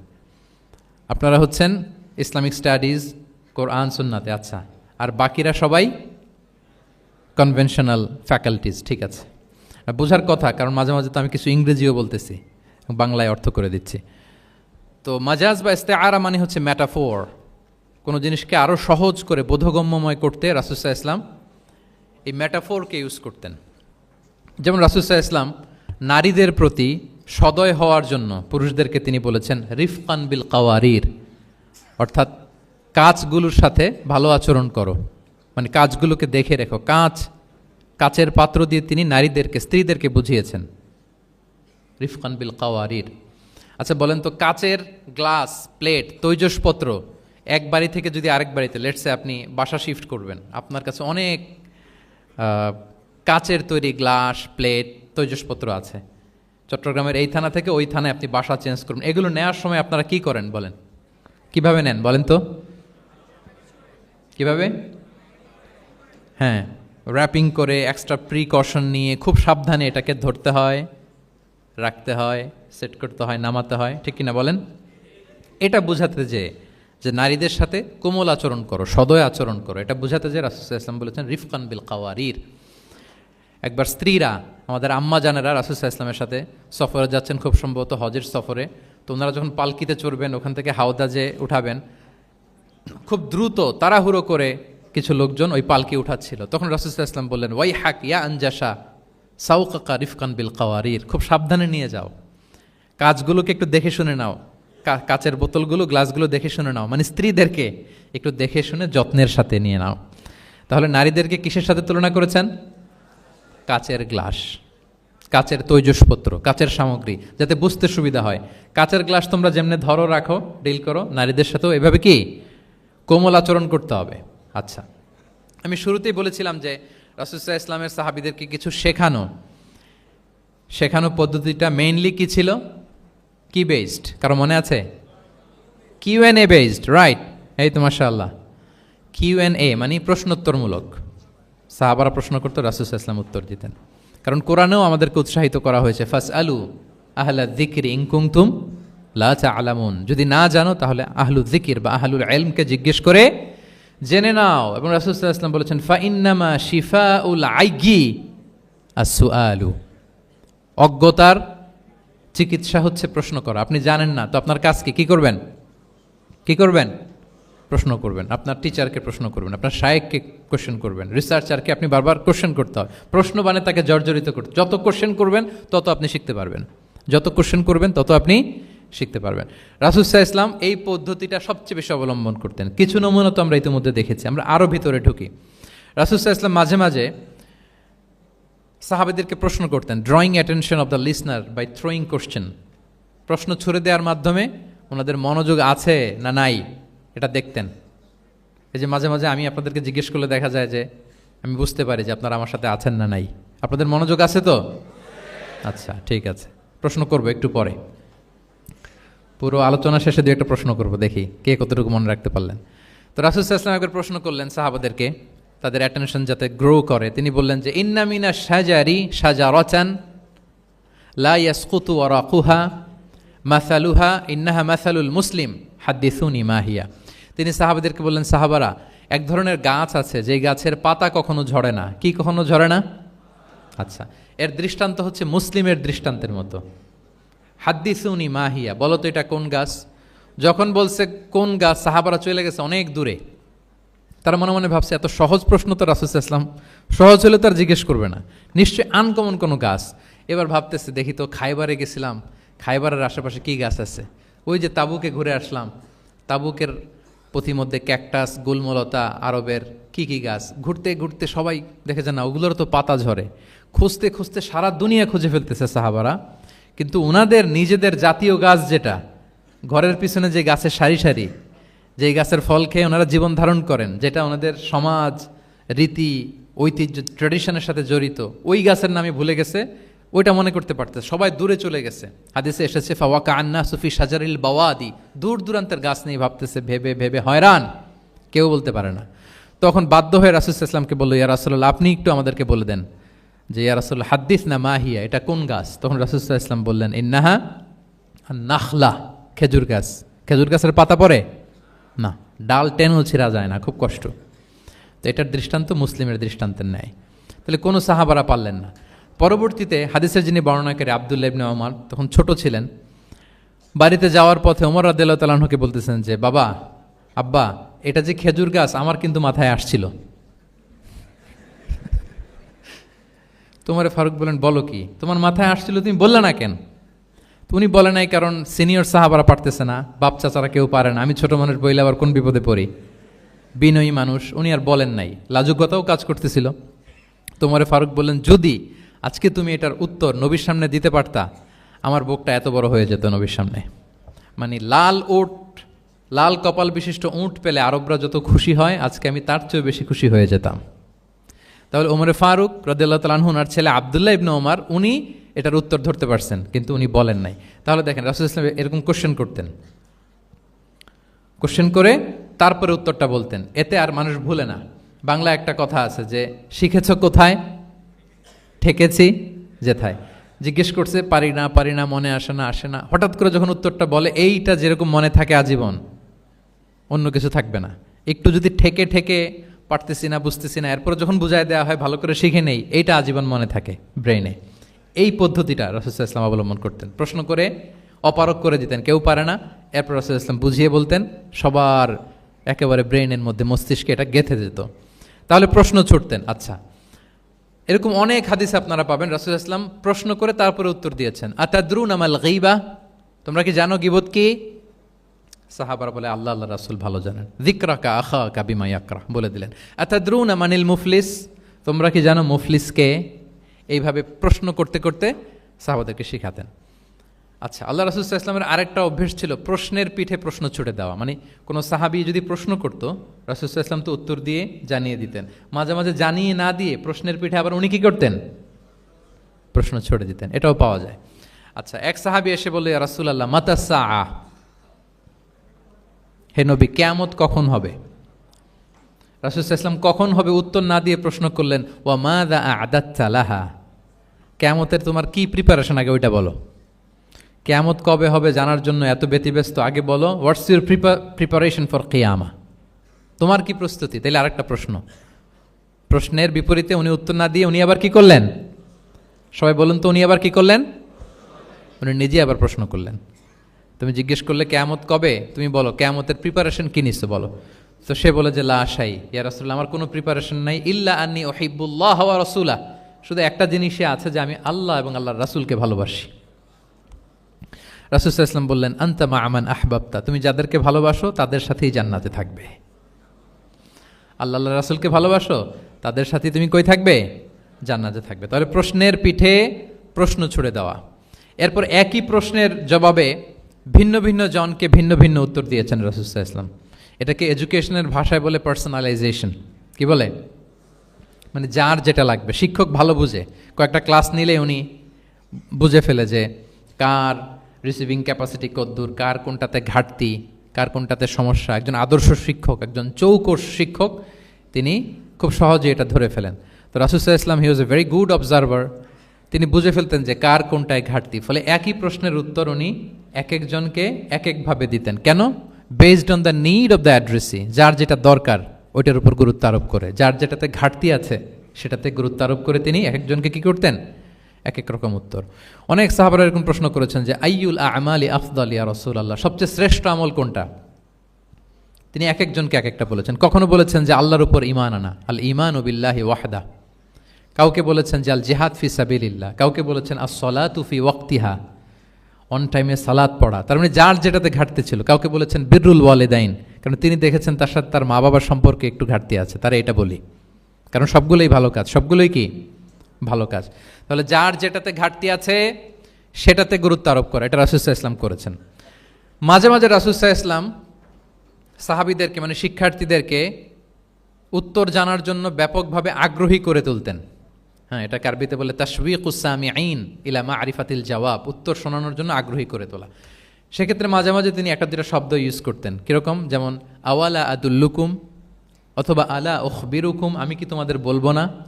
এটা বললে সাহাবারা বলতেন, বলেন বলেন ইয়া রাসূলুল্লাহ, অবশ্যই বলবেন, বালা ইয়া রাসূলুল্লাহ।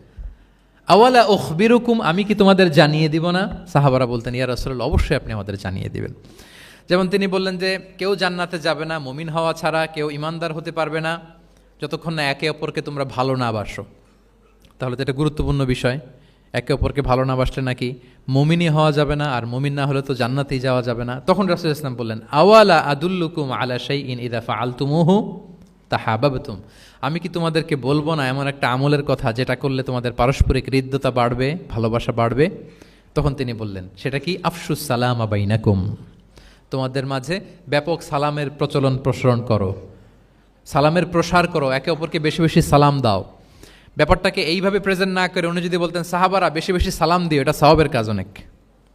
এটা হচ্ছে একটা প্রেজেন্টেশন। আর একটা হচ্ছে এমনভাবে এটাকে উপস্থাপন করা যে মুমিন না হলে জান্নাতে যাবা না, আর একে অপরকে ভালো না বাসলে মুমিন হতে পারবে না। তোমরা কি জানো কি করলে একে অপরের মধ্যে ভালোবাসা বাড়ে?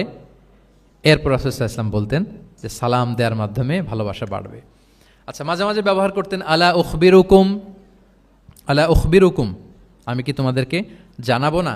একবার রাসূল সাল্লাল্লাহু আলাইহি ওয়াসাল্লাম বললেন, আলা উখবিরুকুম বিআফদালা মিন দারাজাতিস সিয়ামি ওয়াস সালাতি ওয়াস সাদাকা, আমি কি তোমাদের জানাবো না যে নামাজ, রোজা, সাদাকার চেয়েও বেশি ফজিলতের একটা আমল আছে, সেটা কি, আমি কি তোমাদের জানাবো না? সাহাবারা বললেন কওলু বালা ইয়া রাসূলুল্লাহ, হে আল্লাহ রাসূল অবশ্যই জানাবেন, অবশ্যই জানাবেন, কারণ নামাজের চেয়েও বেশি গুরুত্বপূর্ণ, সাদাকার চেয়েও বেশি গুরুত্বপূর্ণ, সিয়ামের চাইতেও বেশি গুরুত্বপূর্ণ আমল। সেটা কি? তখন রাসূল সাল্লাল্লাহু আলাইহি ওয়াসাল্লাম বললেন সেটা হচ্ছে ইসলাহু যাতিল বাইন, বিবাদমান দুই গ্রুপকে মিলিয়ে দেয়া, বিবাদমান দুই ব্যক্তিকে মিলিয়ে দেয়া। এটা নফল নামাজ, নফল সাদাকা, নফল রোজার চেয়েও বেশি কি ফজিলতপূর্ণ, বেশি গুরুত্বপূর্ণ। আমরা তো মনে করি শুধু নামাজ পড়লেই বোধহয় আমি অনেক সওয়াব পেলাম, রোজা রাখলেই সওয়াব পেলাম, শুধু জিকির করলে সাদাকা করলেই সওয়াব পেলাম। কিন্তু রাসূল সাল্লাল্লাহু আলাইহি ওয়াসাল্লাম বলেন যে দুইজনের মধ্যে একটু মনোমালিন্য তুমি মিলিয়ে দাও, এটা এর চেয়েও বেশি সওয়াবের। আল্লাহু আকবার। দুই গোষ্ঠীর মধ্যে দীর্ঘদিনের ঝগড়া মিলিয়ে দাও, এটা এর চেয়েও বেশি সওয়াবপূর্ণ। রাসূল সাল্লাল্লাহু আলাইহি ওয়াসাল্লাম মক্কা থেকে মদিনায় যেয়ে কি করেছেন? আউস এবং খাজরাজের দীর্ঘদিনের যুদ্ধ 1 ঘন্টার মধ্যে কি settle down. He was a very good mediator and arbitrator, চমৎকার মধ্যস্থতা করতে জানতেন তিনি। তাহলে এইভাবে উত্তর জানার জন্য শিক্ষার্থীদেরকে আগ্রহী করে তুলতেন। আচ্ছা, আরেকটা পদ্ধতি ছিল অবজারভেশন অ্যান্ড কারেকশন। রাসূল সাল্লাল্লাহু আলাইহি ওয়াসাল্লাম, আমি আলোচনার শুরুতেই বলেছি, হি was a very good observer, চমৎকার পর্যবেক্ষণ করতেন এবং সংশোধন দিতেন। কে কি করছেন এটা খেয়াল রাখতেন, মানে চোখ কান খোলা রাখতেন। বাংলায় আমরা কি বলি? বাংলায় কি বলা হয় এটাকে? চোখ কান খোলা রাখা। মসজিদে নববীতে এরকম ভুরি ভুরি পাবেন যে রাসূল সাল্লাল্লাহু আলাইহি ওয়াসাল্লাম কে কি করতেছে অবজার্ভ করতেছে, ওইটার উপর বেস করে তাকে নাসিহা করতেছে। একটা বিখ্যাত হাদিস তো আপনারা জানেন, রাসূল সাল্লাল্লাহু আলাইহি ওয়াসাল্লাম বসা, এক বেদুইন আসলো, এসে তার উটটা মসজিদে নববীতে বাঁধলো, বেদে 2 রাকাত নামাজ পড়লো, নামাজ পড়ে হাত তুলে আল্লাহর কাছে দোয়া করে, ইয়া আল্লাহ আল্লাহুম্মা আরহামনি ওয়া মুহাম্মাদা ওয়ালা তারহাম মা'ানা আহাদা, মানে ও আল্লাহ তুমি শুধু আমারে রহম করো আর মুহাম্মদ সাল্লাল্লাহু আলাইহি ওয়াসাল্লামের রহম করো, আমাদের দুইজনের সাথে আর কাউরে রহম করো না তুমি। বেদুইন তো কি, বেদুইন, মরুপল্লীতে বসবাস। আদাবুদ দোয়া, দ্য এটিকেটস অফ দোয়া, দোয়ার যে একটা আদব আছে, অন্যের জন্য দোয়া করলে যেটা নিজের লাভ, এগুলো তো জানে না। আল্লাহ তুমি আমারে মাফ করো, মুহাম্মদ সাল্লাল্লাহু আলাইহি ওয়াসাল্লামকে মাফ করো, আমাদের ছাড়া আর কাউরে মাফ করো না, কাউরে রহম করো না। তো এটা রাসূল সাল্লাল্লাহু আলাইহি ওয়াসাল্লাম দূর থেকে বসে বসে অবজার্ভ করছেন আর বললেন, হায় রে, লোকটা একটা প্রশস্ত জিনিসকে সংকীর্ণ বানায় ফেললো। গোটা বিশ্বের সবাইকে যদি আল্লাহ ক্ষমা করে, রহম করে, আল্লাহর রহমের দরিয়ায় কোনো ঘাটতি হবে বলেন তো? হবে? একটা প্রশস্ত বিষয়কে সে সংকীর্ণ করে ফেললো। এরপর কতটা সে বেদুইন, কি প্রকৃতির ছিল দেখেন। দোয়া টোয়া শেষে মসজিদে নববীর মাঝখানে বসে পেশাব করা আরম্ভ করছে। বিখ্যাত হাদিস জানেন, সবাই মারতে গেল, রাসূল সাল্লাল্লাহু আলাইহি ওয়াসাল্লাম থামালেন, বললেন পানি ঢেলে দাও, আর তাকে ডেকে বললেন, দেখো তুমি যে এখানে এই কাজটা করলা, প্রস্রাব করলা, এটা আমাদের এই মদিনার কমিউনিটির এবাদতগাহ। এখানে এই কমিউনিটির লোকেরা নামাজ পড়ে, আল্লাহর জিকির করে, আল্লাহর কিতাব তেলাওয়াত করে, এটা কি ঠিক হলো তোমার? সে তো লজ্জায় অনুতপ্ত হয়ে কাচুমাচু। তাহলে এই যে অবজারভেশন করতেন এবং কারেকশন করতেন। আবার একদিন মসজিদে নববীতে বসা এক সাহাবী এসে নামাজ পড়লেন। নামাজ রাসূল সাল্লাল্লাহু আলাইহি ওয়াসাল্লাম দূর থেকে দেখতেছেন লোকটা কি করে। নামাজ পড়লো 2 রাকাত, পরে এসে নবীকে সালাম দিল। রাসূল সাল্লাল্লাহু আলাইহি ওয়াসাল্লাম সালামের উত্তর দিয়ে বললেন, ইরজি' ফাসাল্লি ফাইন্নাকা লাম তুসাল্লি, যাও আবার পড়ো, কারণ তুমি নামাজ পড়ো নাই, মানে নামাজটা ঠিক মতো হয় নাই। ইউ ডিডন্ট অফার ইউর সালাহ in a correct way, proper manner. ওই সাহাবী যে আবার 2 রাকাত পরে আসলেন, রাসূল সাল্লাল্লাহু আলাইহি ওয়াসাল্লাম একই কথা বললেন, ইরজি' সল্লি ফাইন্নাকা লাম তুসাল্লি, হয়নি নামাজ, আবার পড়ো। আবার পরে আসলেন, আবারও একই কথা। এখন 3 বার পড়ার পরও যখন হয় না, বেচারা ভাবলেন আবার যে বললে তো একই হবে, আমি তো এটাই জানি। তিনি বললেন, মা উহসিনু গায়রাহ, ইয়া রাসূল এর চেয়ে ভালো আমি আর পারি না, ফাআল্লিমনি ইয়া রাসূলুল্লাহ, হে নবী আমাকে একটু শিখিয়ে দেন কিভাবে পড়ব। রাসূল সাল্লাল্লাহু আলাইহি ওয়াসাল্লাম বললেন, যখন নামাজে দাঁড়াবে আল্লাহু আকবার বলে দাঁড়াবে, এরপর কোরআন থেকে যা সহজ লাগে পড়বে, তাড়াহুড়ো করবে না। কি করবে না? সবাই বলেন, কি করবে না? নামাজে কোনো তাড়াহুড়ো নাই, নো রাশিং ইন সালাহ, নো হ্যাস্টিনেস ইন সালাহ। নামাজে আমরা খুব তাড়াহুড়ো করি, এটা নামাজের যে প্রাণ, সালাতের প্রাণকে, রূহকে নষ্ট করে দেয়। যখন রুকুতে যাবে স্ট্রেইট ফরওয়ার্ড রুকু করবে, হাত্তা তাতমা ইন্না রাকিআন। রাসূল সাল্লাল্লাহু আলাইহি ওয়াসাল্লামের রুকুর পিঠটা ছিল একেবারে স্ট্রেইট, এই টেবিলটা যেরকম স্ট্রেইট এরকম স্ট্রেইট।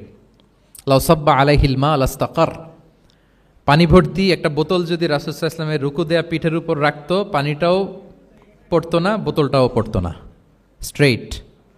এরকম উদাহরণ দিয়ে সাহাবারা বলতেন যে এত স্ট্রেইট রুকুর পিঠ যে পানি ভর্তি গ্লাস রাখলে পানিটাও কাঁপবে না, বোতলটাও পড়বে না। রাসূল সাল্লাল্লাহু আলাইহি ওয়াসাল্লাম বলতেন, সবচেয়ে বড় চোর যারা নামাজে চুরি করে। সাহাবারা বললেন, এটা আবার কিভাবে? তিনি বললেন, লা ইউতিম্মু রুকুআহু ওয়া সুজুদাহ, তারা নামাজের চোর যারা রুকু সেজদা ঠিক মতো করে না।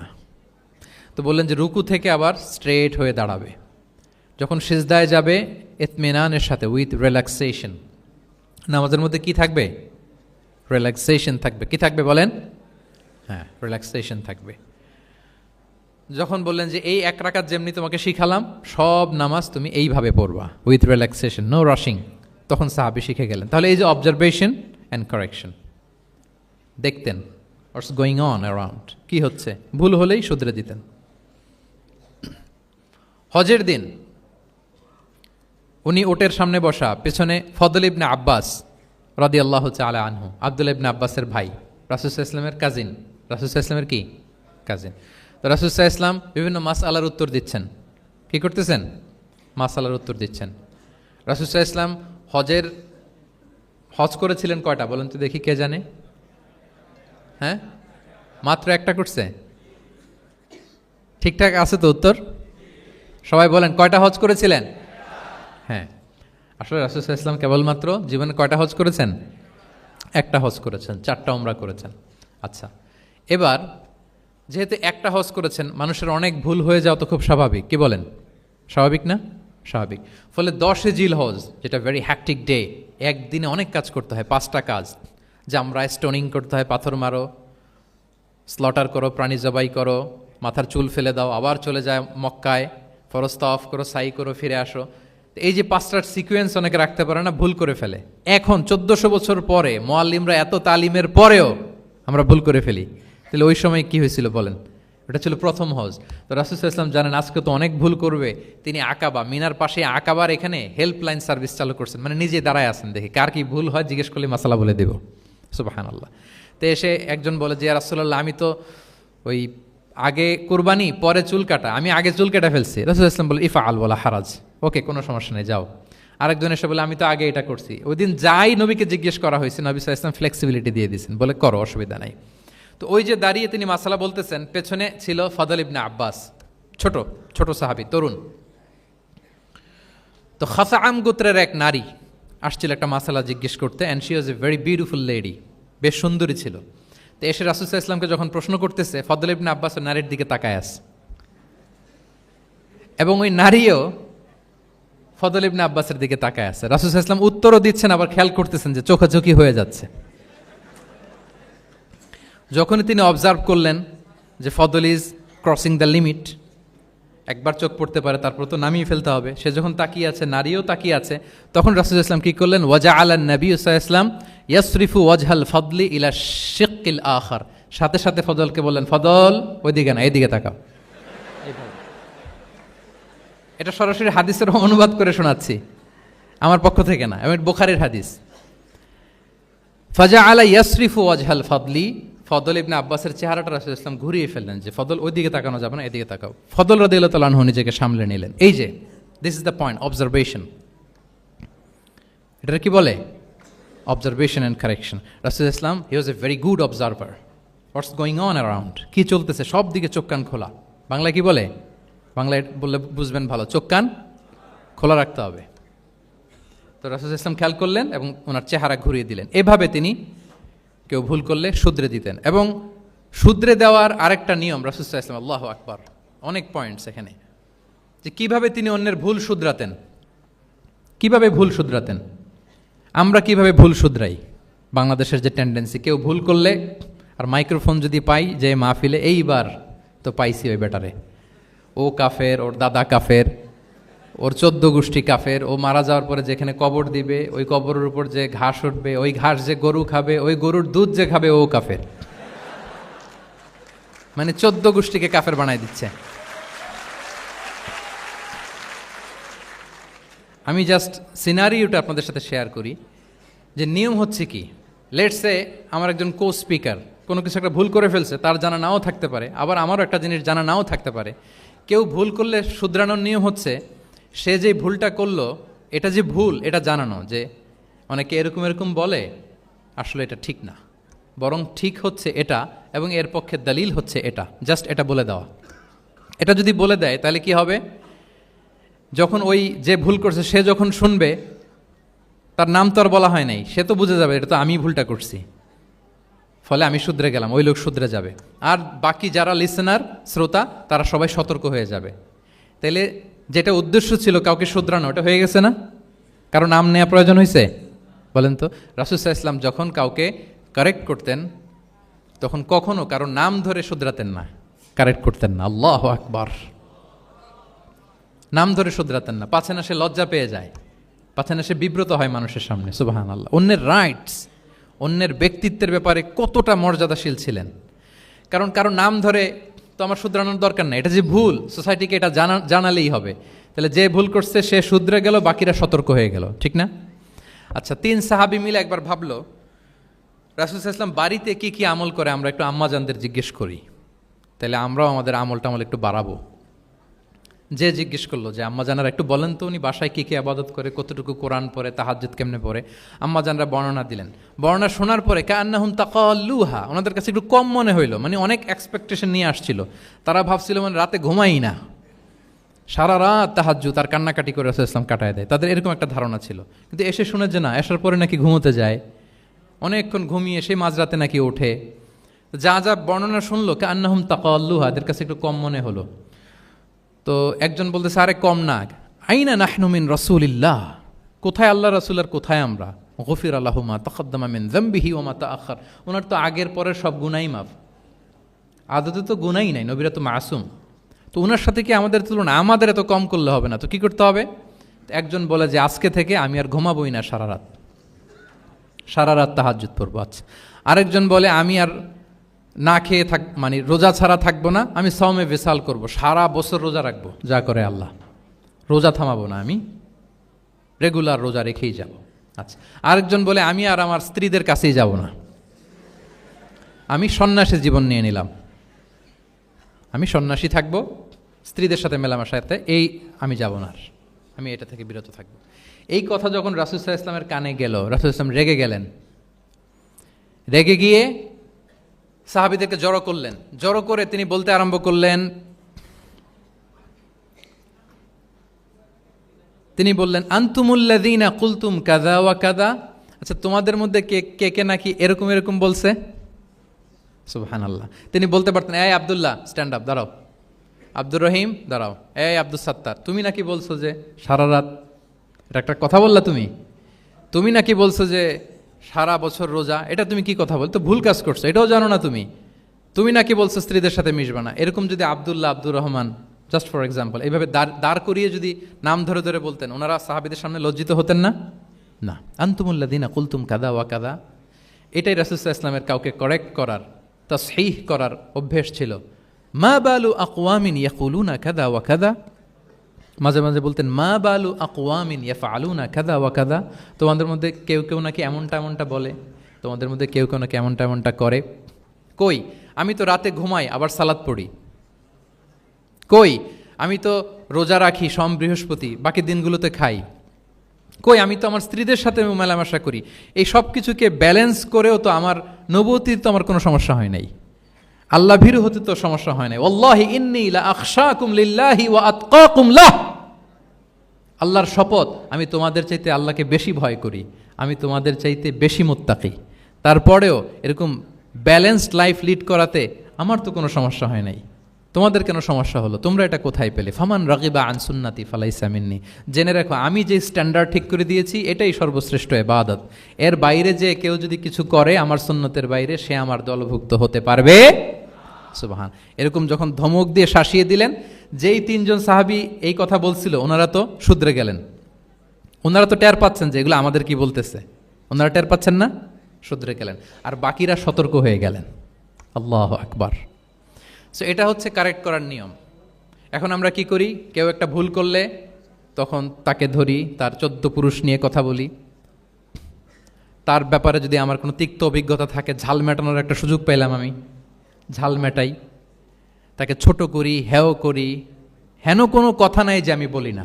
একটাও কি রাসূল সাল্লাল্লাহু আলাইহি ওয়াসাল্লামের সুন্নাহর মধ্যে পড়ে বলেন তো? না। তাহলে মন গড়া পদ্ধতিতে আমরা কাউকে সংশোধন করতে চাচ্ছি না, আর এইভাবে করলে সংশোধন হবেও না। সে মানবিক কারণেই তার ইগোইস্টিক প্রবলেম চলে আসবে যে সে আমাকে ছোট করলো, আমার নাম ধরে সে এত মানুষের সামনে অপমান করলো, সে হয়তো শুধরানোর যে রাস্তাটা ছিল ওইটাও বন্ধ হয়ে গেল। ঠিক কিনা বলেন? তাহলে রাসূল সাল্লাল্লাহু আলাইহি ওয়াসাল্লাম এভাবে শুধরাতেন। আর তামিম ফি তাসওয়িবিল আখতা, কারো ভুল শুধরাতে গেলে ইন জেনারেলি শুধরাতেন। যাদের শুধরানোর তারা শুধরে যেত, বাকিরা সতর্ক হয়ে যেত। আচ্ছা, আরেকটা পদ্ধতি ছিল ক্লিয়ার মিসকনসেপশন। কারো মিসকনসেপশন থাকলে রাসূল সাল্লাল্লাহু আলাইহি ওয়াসাল্লাম এটা ক্লিয়ার করে দিতেন। এক সাহাবী মনে করতেন ভালো জামা পরলে বুঝি অহংকার হয়। তিনি খুব সুন্দর ছিলেন দেখতে, খুব ভালো পোশাক পরিচ্ছদ পরতে পছন্দ করতেন। তিনি একবার বললেন, ইয়া রাসূলুল্লাহ, ভালো পোশাক পরলে কি অহংকার হয়? রাসূল সাল্লাল্লাহু আলাইহি ওয়াসাল্লাম বললেন, না। ইয়া রাসূলুল্লাহ, আমি ভালো জুতা পরতে পছন্দ করি, এটা কি অহংকার হয়? না, এটা অহংকার হয় না।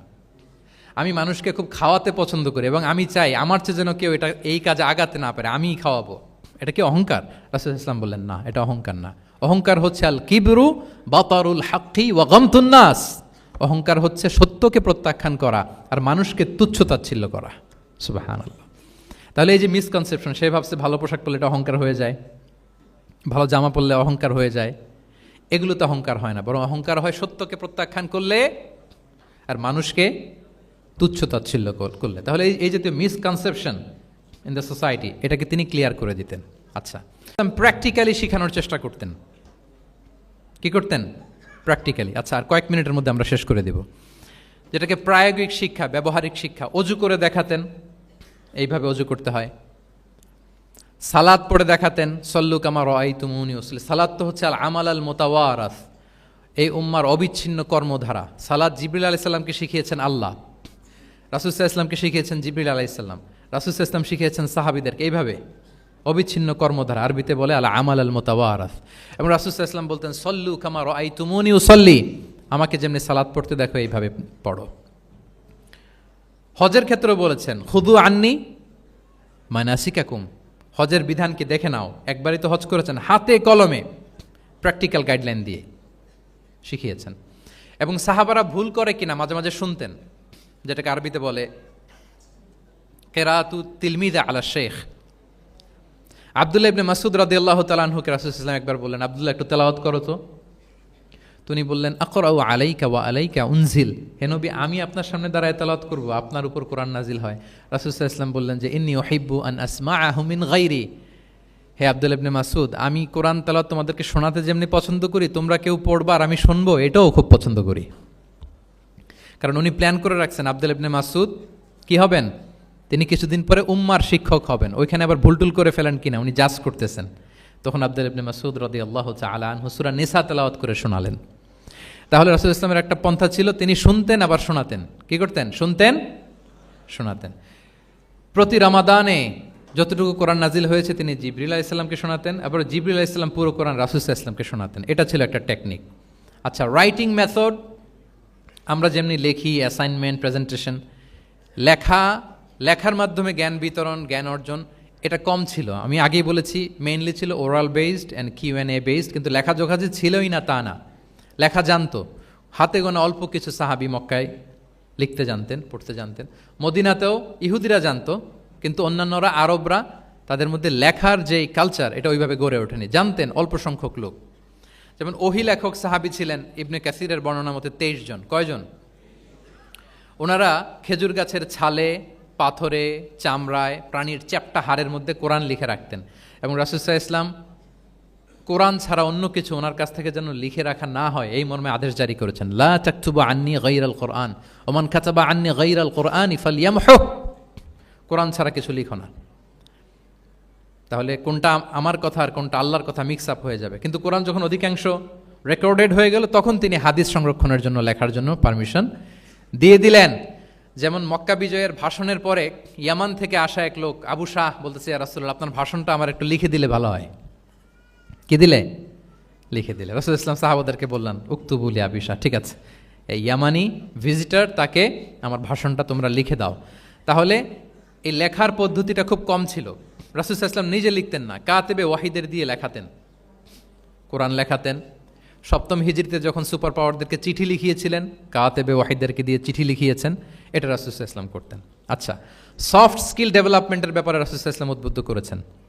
লার্নিং ফরেন ল্যাঙ্গুয়েজ, যেটা কমিউনিকেশন স্কিল, ভাষা জানা, এটা খুব জরুরি। আরবি, ইংরেজি, বাংলা 3টা ভাষা জানেন কে কে? দেখি ছাত্রদের মধ্যে। প্যারালাল, লাইক নেটিভ অর নেয়ার নেটিভ, 5-7 জন আছে না, ল্যাঙ্গুয়েজ আরো ভালো জানতে হবে, আরবিতে একেবারে ফ্লুয়েন্ট হইতে হবে, ইংরেজিতে ফ্লুয়েন্ট হইতে হবে। এই 2টা ল্যাঙ্গুয়েজ যদি আপনার হাতে থাকে, you can win the world for sure, I am telling you. গোটা বিশ্ব আপনি জয় করে ফেলতে পারবেন। তাহলে আইআইইউসি তো এটার একটা সেন্টার, খুব চমৎকার সুযোগ এখানে আছে আরবিতে মাস্টার হওয়া, ইংরেজিতে মাস্টার হওয়া। তাহলে সফট স্কিল ডেভেলপমেন্টের ব্যাপারে রাসূল সাল্লাল্লাহু আলাইহি ওয়াসাল্লাম উৎসাহিত করেছেন। কিভাবে? ইহুদিরা যখন চিঠি লিখতো, কোন ভাষা লিখতো জানেন? হিব্রু ভাষায়, হিব্রু ল্যাঙ্গুয়েজে। এখন এইটা বোঝার জন্য রাসূল সাল্লাল্লাহু আলাইহি ওয়াসাল্লাম এক ইহুদিকে হায়ার করতে হইতো, যে তুমি একটু পরে বলো তো ওরা কি লিখলো, আচ্ছা এটা লিখছে। এর বিপরীতে রাসূল যখন আবার চিঠি লিখবেন, তখন এক ইহুদিকে ডাকতে হইতো যে আমি বলতেছি আরবিতে, তুমি এটা হিব্রুতে ট্রান্সলেট করে পাঠাও।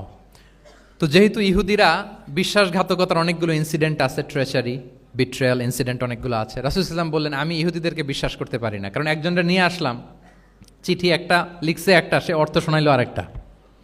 আমি বললাম লিখতে একটা, সে বিশ্বাসঘাতকতা করে লিখে দিল আরেকটা, তাহলে ঝামেলা হয়ে যাবে না? রাসূল সাল্লাল্লাহু আলাইহি ওয়াসাল্লাম তিনি যায়েদ ইবনে সাবিত রাদিয়াল্লাহু তাআলা আনহুকে বললেন যে তুমি এই হিব্রু ল্যাঙ্গুয়েজ শিখবা, শিখে আমার পক্ষ থেকে অন বিহাফ অফ মি তুমি জুইশদেরকে চিঠি লিখবা, ওদের চিঠি আসলে তুমি আমারে পড়ে শোনাবা। ইন্নী লা আমানু আলা ইয়াহুদ ফি কিতাবি, আমি ইহুদিদেরকে বিশ্বাস করি না। রাসূল সাল্লাল্লাহু আলাইহি ওয়াসাল্লাম যখন ওনাকে অ্যাসাইন করলেন এবং দোয়া করলেন, রাসূল সাল্লাল্লাহু আলাইহি ওয়াসাল্লামের দোয়ার বরকতে উনি বলেন যে 15 দিন যেতে না যেতে I became master in Hebrew within 15 days। 15 দিন যেতে না যেতে আমি হিব্রু ভাষায় পণ্ডিত হয়ে গেলাম। এরপর থেকে যত চিঠি ইহুদিদের কাছে লেখা প্রয়োজন হতো, আমি যায়েদ ইবনে সাবিত লিখে দিতাম, এবং হিব্রুতে চিঠি আসলে আমি অনুবাদ করে দিতাম। তাহলে দেখেন রাসূল সাল্লাল্লাহু আলাইহি ওয়াসাল্লাম কিন্তু এই কমিউনিকেশন স্কিল ডেভেলপমেন্ট করার জন্য, যেটাকে সফট স্কিল আমরা বলি, ইন্সপায়ার করেছেন না? তাহলে ল্যাঙ্গুয়েজ শিখবেন আপনারা, কি বলেন?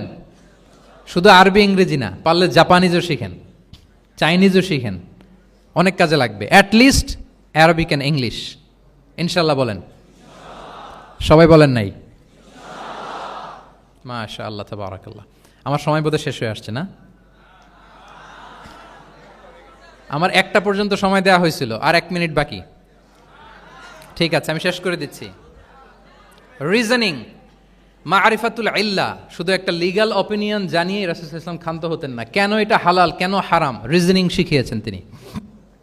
এটা দীর্ঘ আলোচনা, ফিকহের আলোচনা, ওইদিকে যাব না, জাস্ট বলে রাখলাম পয়েন্টগুলো। ইমোশনাল ইন্টেলিজেন্স তিনি ইউজ করেছেন শিক্ষাদানের ক্ষেত্রে, অর্থাৎ আবেগ অনুভূতিকে নাড়িয়ে দিয়ে ছাত্রকে ইমোশনাল বানিয়ে তারপরে মেসেজ দেয়া। সুবহানাল্লাহি বিহামদিহি। এক যুবক এসে বললেন, ইয়া রাসূলুল্লাহ ইযান লি বিজিনা, হে নবী আপনি আমাকে জিনার অনুমতি দিন, জিনার অনুমতি দিন। ফা আকবালাল কওমু আলাইহি ফাজাজারুহু মাহমাহ, সাহাবারা ধমকাতে লাগলো, এই বেয়াদব, লজ্জা শরমের মাথা খেয়ে কি বলো এগুলো তুমি নবীর সামনে, জিনার অনুমতি দাও। ওয়ালা তাকরাবুজ জিনা, আল্লাহ বলেন জিনার কাছেও যেও না, ব্যভিচারের কাছেও যেও না। তুমি নবীর সামনে এসে এই পাপের অনুমতি চাও? রাসূল সাল্লাল্লাহু আলাইহি ওয়াসাল্লাম কিছু বললেন না। একটু পরে যুবককে ডেকে বললেন, আতুহিব্বুহু লিবনাতিক, আচ্ছা তুমি যে জিনার অনুমতি চাইলে তোমার কন্যার সাথে কেউ এরকম আচরণ করুক, এটাকে তুমি পছন্দ করবে? সে বলল, লা ইয়া রাসূলুল্লাহ, কেউই পছন্দ করবে না এটা। আচ্ছা, আতুহিব্বুহু লি উম্মিক, তোমার মায়ের সাথে কেউ অপকর্ম করবে, এটা তুমি পছন্দ করবে? লা ইয়া রাসূলুল্লাহ, না। আতুহিব্বুহু লি উখতিক, তোমার বোনের সাথে কেউ এই কাজ করবে, তুমি পছন্দ করবে? সে বলে না। ঠিক তখন রাসূল সাল্লাল্লাহু আলাইহি ওয়াসাল্লাম বললেন, তুমি যে এই কাজের অনুমতি চাইলে, যার সাথে তুমি জিনায় লিপ্ত হবে, সে তো কারো না কারো মা, কারো না কারো বোন, কারো না কারো আদরের কন্যা, তাহলে কিভাবে তুমি এটা করতে চাও? যুবক লজ্জিত হয়ে গেল, এত লজ্জিত হলো, রাবি বলতেছে ফালাম ইয়াকুন বা'দা যালিকাল ফাতা ইয়ালতাফিতু ইলা শাই, ওই রাবি বলতেছে এরপরে কোনোদিন এই যুবকরা ডানে বায়ে তাকাতেও দেখি নাই, স্ট্রেইট হাঁটতো। সুবহানাল্লাহ। রাসূল ইসলাম দোয়া করেছিলেন তার জন্য, আল্লাহুম্মা গফির যামবাহ ওয়া তাহহির কলবাহ ওয়া হাসসিন ফারজাহ, আল্লাহ তুমি তার গুনাহ মোচন করো, পাপ মোচন করো, আল্লাহ তুমি তার অন্তরকে পরিশুদ্ধ করো, আল্লাহ তুমি তার চরিত্রকে নিষ্কলুষ করে দাও। নবীর দোয়ার বরকতে চিরজীবনের জন্য নিষ্কলুষ পবিত্র তিনি হয়ে গেছেন। তাহলে দেখেন, তাকে অন্যভাবে বুঝাইলে হয়তো কাজ হইতে না, যখন তার নিজের উপর দিয়ে বোঝানো হলো, তোমার বোনের সাথে যদি হয়, তোমার মেয়ের সাথে যদি কেউ এটা করে, তুমি মেনে নিতে পারবা? এটাকে বলে ইমোশনাল ইন্টেলিজেন্সকে কাজে লাগিয়ে মানুষের আবেগ অনুভূতিকে নাড়িয়ে দিয়ে, teaching by touching the heart, teaching by touching the emotions, মানুষের ইমোশনে টাচ করে যখন আপনি শিখাবেন, ওই শিক্ষা সে জীবনেও ভুলবে, ওই যে শুদ্ধাচার আসবে, ওই যে আত্মশুদ্ধি হবে। ওরে ইবনে আবি সালামা তিনি বলেন, একবার রাসূল সাল্লাল্লাহু আলাইহি ওয়াসাল্লামের কোলে বসে, ছোটবেলায় কোলে বসার সৌভাগ্য আমার হয়েছিল।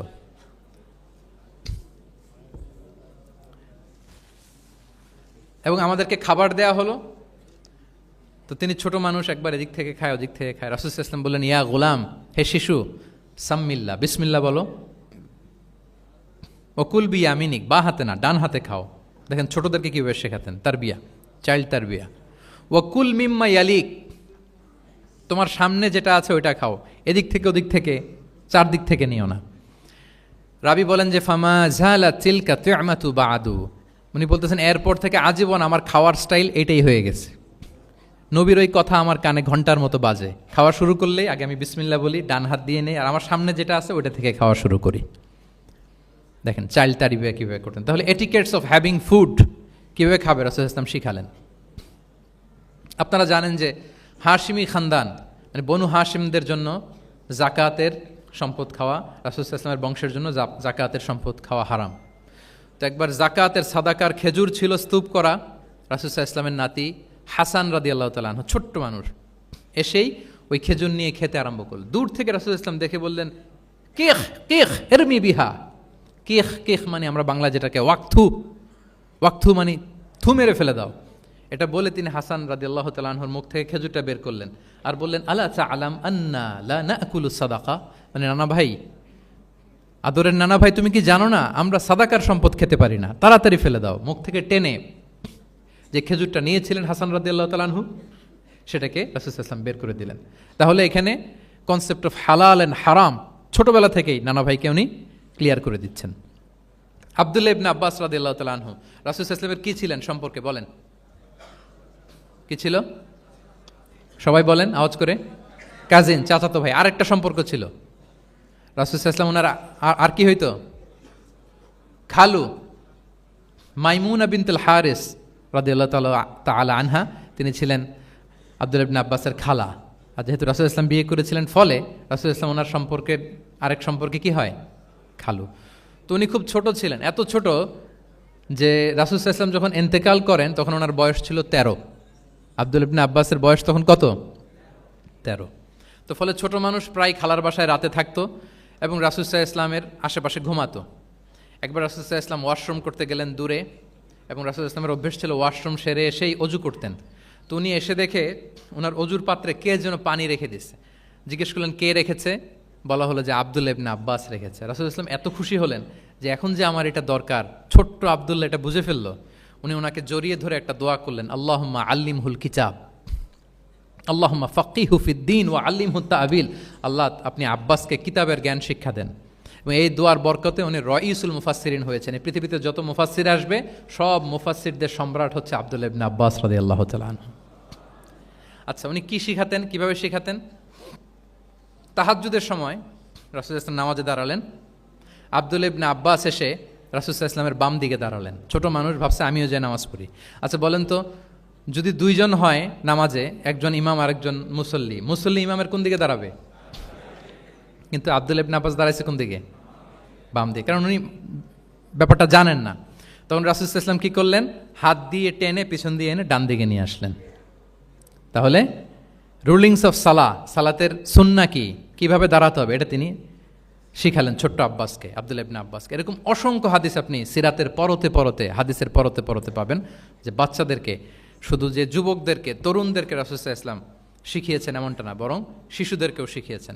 এইভাবে রাসূল সাল্লাল্লাহু আলাইহি ওয়াসাল্লাম এমন এক শিক্ষা পদ্ধতি আমাদের জন্য উপহার দিয়েছেন, যেটার মধ্য দিয়ে তিনি শ্রেষ্ঠতম প্রজন্ম, the best generation ever on আর্থ, যেটা আমি শুরুতে বলেছি, এবং তার ধারাবাহিকতা এর পরের প্রজন্মকেও শ্রেষ্ঠ প্রজন্ম বলা হয়েছে। এর পরের প্রজন্ম, তিনটা জেনারেশন এই শিক্ষার, এই ওহির জ্ঞানের শিক্ষার ছোঁয়ায় তারা শ্রেষ্ঠ প্রজন্ম হয়েছে রাসূল সাল্লাল্লাহু আলাইহি ওয়াসাল্লামের এই শিক্ষা পদ্ধতির মধ্য দিয়ে। তাহলে সম্মানিত সুধী, আর লম্বা চূড়া আমি করতে চাই না, অনেক লম্বা সময় আমাদের অনেক বোনরা আমি দেখতে পাচ্ছি ওনারা জায়গাও পাননি, দাঁড়িয়ে দাঁড়িয়ে পুরো 1.5 ঘন্টা আলোচনা শুনেছেন। আমাদের অনেক ভাইরা 1.5 ঘন্টা যাবত আপনারা শুনেছেন। আমি একটু সামারি করি, 1 মিনিটে সামারি করে আমরা ক্লোজ করব। আমরা যদি সামারি করি যে রাসূল সাল্লাল্লাহু আলাইহি ওয়াসাল্লামের শিক্ষা পদ্ধতিটা কেমন ছিল, তাহলে বলতে হবে যে এটা উৎসাহমূলক ছিল, আশাব্যঞ্জক, মানে মানুষের, যেটা মানুষকে আশাবাদী করে তোলে, হোপফুল বানায়, এটা মানুষকে কি বানায়? সবাই বলেন কি বানায়? হোপফুল, আশাবাদী, কনফিডেন্ট বাড়ায়, ইন্সপায়ারিং ছিল এটা। এটা কল্যাণকামিতায় ভরপুর ছিল, ওয়েল উইশিং ছিল। আমরা যেমনি কারো কথা শুনেই তার উত্তর দেই বা মাসালা বলে দেই, এরকম না। রাসূল সাল্লাল্লাহু আলাইহি ওয়াসাল্লাম, ইংরেজিতে এটাকে বলে এমপ্যাথেটিক মানে খুব বেশি সুবিবেচক। He not only listen to the suffering of others, he use to feel it. তিনি ফিল করতেন। একজন এসে বলতেছে যে আমার এই সমস্যা, এটার এখন আমি কি করব? আমি জাস্ট বললাম এটার ইসলামী সমাধান এটা হচ্ছে একটা। রাসূল ইসলাম এরকম না, যে বলতেছে তার কষ্টটা তিনি ফিল করার চেষ্টা করতেন, ফিল করে তখন তাকে গাইডলাইন দিতেন। এটাকে বলে এমপ্যাথেটিক, ওয়েল উইশিং ম্যানারের, কল্যাণকামিতায় ভরপুর ছিল তার শিক্ষাদান পদ্ধতি। পরামর্শমূলক ছিল, যেখানে ম্যান্টরিং ছিল, কাউন্সেলিং ছিল। মানে শুধু টিচার হলে এটার আউটপুট একটা, কিন্তু if you work like a mentor, আপনি আপনার শিক্ষার্থীদেরকে ম্যান্টরিং করতেছেন, তাদেরকে কাউন্সেলিং করতেছেন, এটার আউটপুট হবে অন্যরকম। রাসূল সাল্লাল্লাহু আলাইহি ওয়াসাল্লাম হি worked as a mentor and councillor for the সাহাবা। সুবহানাল্লাহ। রাসূল সাল্লাল্লাহু আলাইহি ওয়াসাল্লামের দেওয়ার শিক্ষাটা ছিল বেসিক্যালি অ্যাডভাইজারি। আমরা মাঝে মাঝে অ্যাডভাইজারি নেই, দেখবেন বড় বড় নেতা লক্ষ লক্ষ টাকা বেতন দিয়ে অনেক বড় বড় উপদেষ্টা রাখে, তারা বিভিন্ন ধরনের অ্যাডভাইস দেয়। রাসূল সাল্লাল্লাহু আলাইহি ওয়াসাল্লাম এই সার্ভিসটা সাহাবাদেরকে দিতেন। ওনার শিক্ষাটা ছিল অংশগ্রহণমূলক, মানে এঙ্গেজমেন্ট ছিল। একতরফা আমি বলে গেলাম অথবা একতরফা ওরা বলে গেল, এরকম না। জিজ্ঞেস করতেন, শুনতেন, শোনাতেন, প্রশ্ন করতেন, প্রশ্নের পিঠে প্রশ্ন ছড়ে দিতেন। ইন্টারেক্টিভ ছিল, পার্টিসিপেটরি ছিল, অংশগ্রহণমূলক। এটাকে আমরা মানে ক্লাসিক স্কলাররা যেটাকে বলে সহবা, কি বলে? আমরা বলি না যে সহবতের বড় প্রয়োজন? রাসূল সাল্লাল্লাহু আলাইহি ওয়াসাল্লামের সহবতে মূলত ওনারা নলেজটা অর্জন করেছিলেন। পার্টিসিপেটরি ছিল, এঙ্গেজমেন্ট ছিল। এবং আমরা উল্লেখ করেছি যে Q&A বেস ছিল, প্রশ্নোত্তরমূলক, ওরাল ছিল, যৌক্তিক ছিল, র্যাশনাল, রিজনিং শিখাতেন। কেন এটা হালাল, কেন হারাম, কেন এটা ডুজ অ্যান্ড কেন এটা ডোন্টস, এটা রাসূল সাল্লাল্লাহু আলাইহি ওয়াসাল্লাম বলেছেন। এবং হি use two prioritise the youth in training and grooming. বিশেষ করে বয়স্ক সাহাবাদের থেকে যুবকদেরকে বেশি প্রায়োরিটি দিতেন তালিমের ক্ষেত্রে, তারবিয়ার ক্ষেত্রে, কারণ তারাই উম্মাকে লিড দেবে। তারাই কি উম্মাকে লিড দেবে। এই যে এখানে যারা বসে আছেন, আমার তো মনে হয় বয়স 25 থেকে 30, এর আগেই বেশিরভাগ। সো আপনাদেরকে লিড দিতে হবে আগামীর বাংলাদেশে, ঠিক কি না?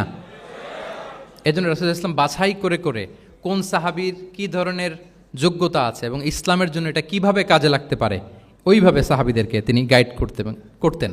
এবং সেটার ফলাফল তো আমরা দেখেছি, খয়রুল কুরুনি করনি সুম্মাল্লাযীনা ইয়ালুনাহুম সুম্মাল্লাযীনা ইয়ালুনাহুম।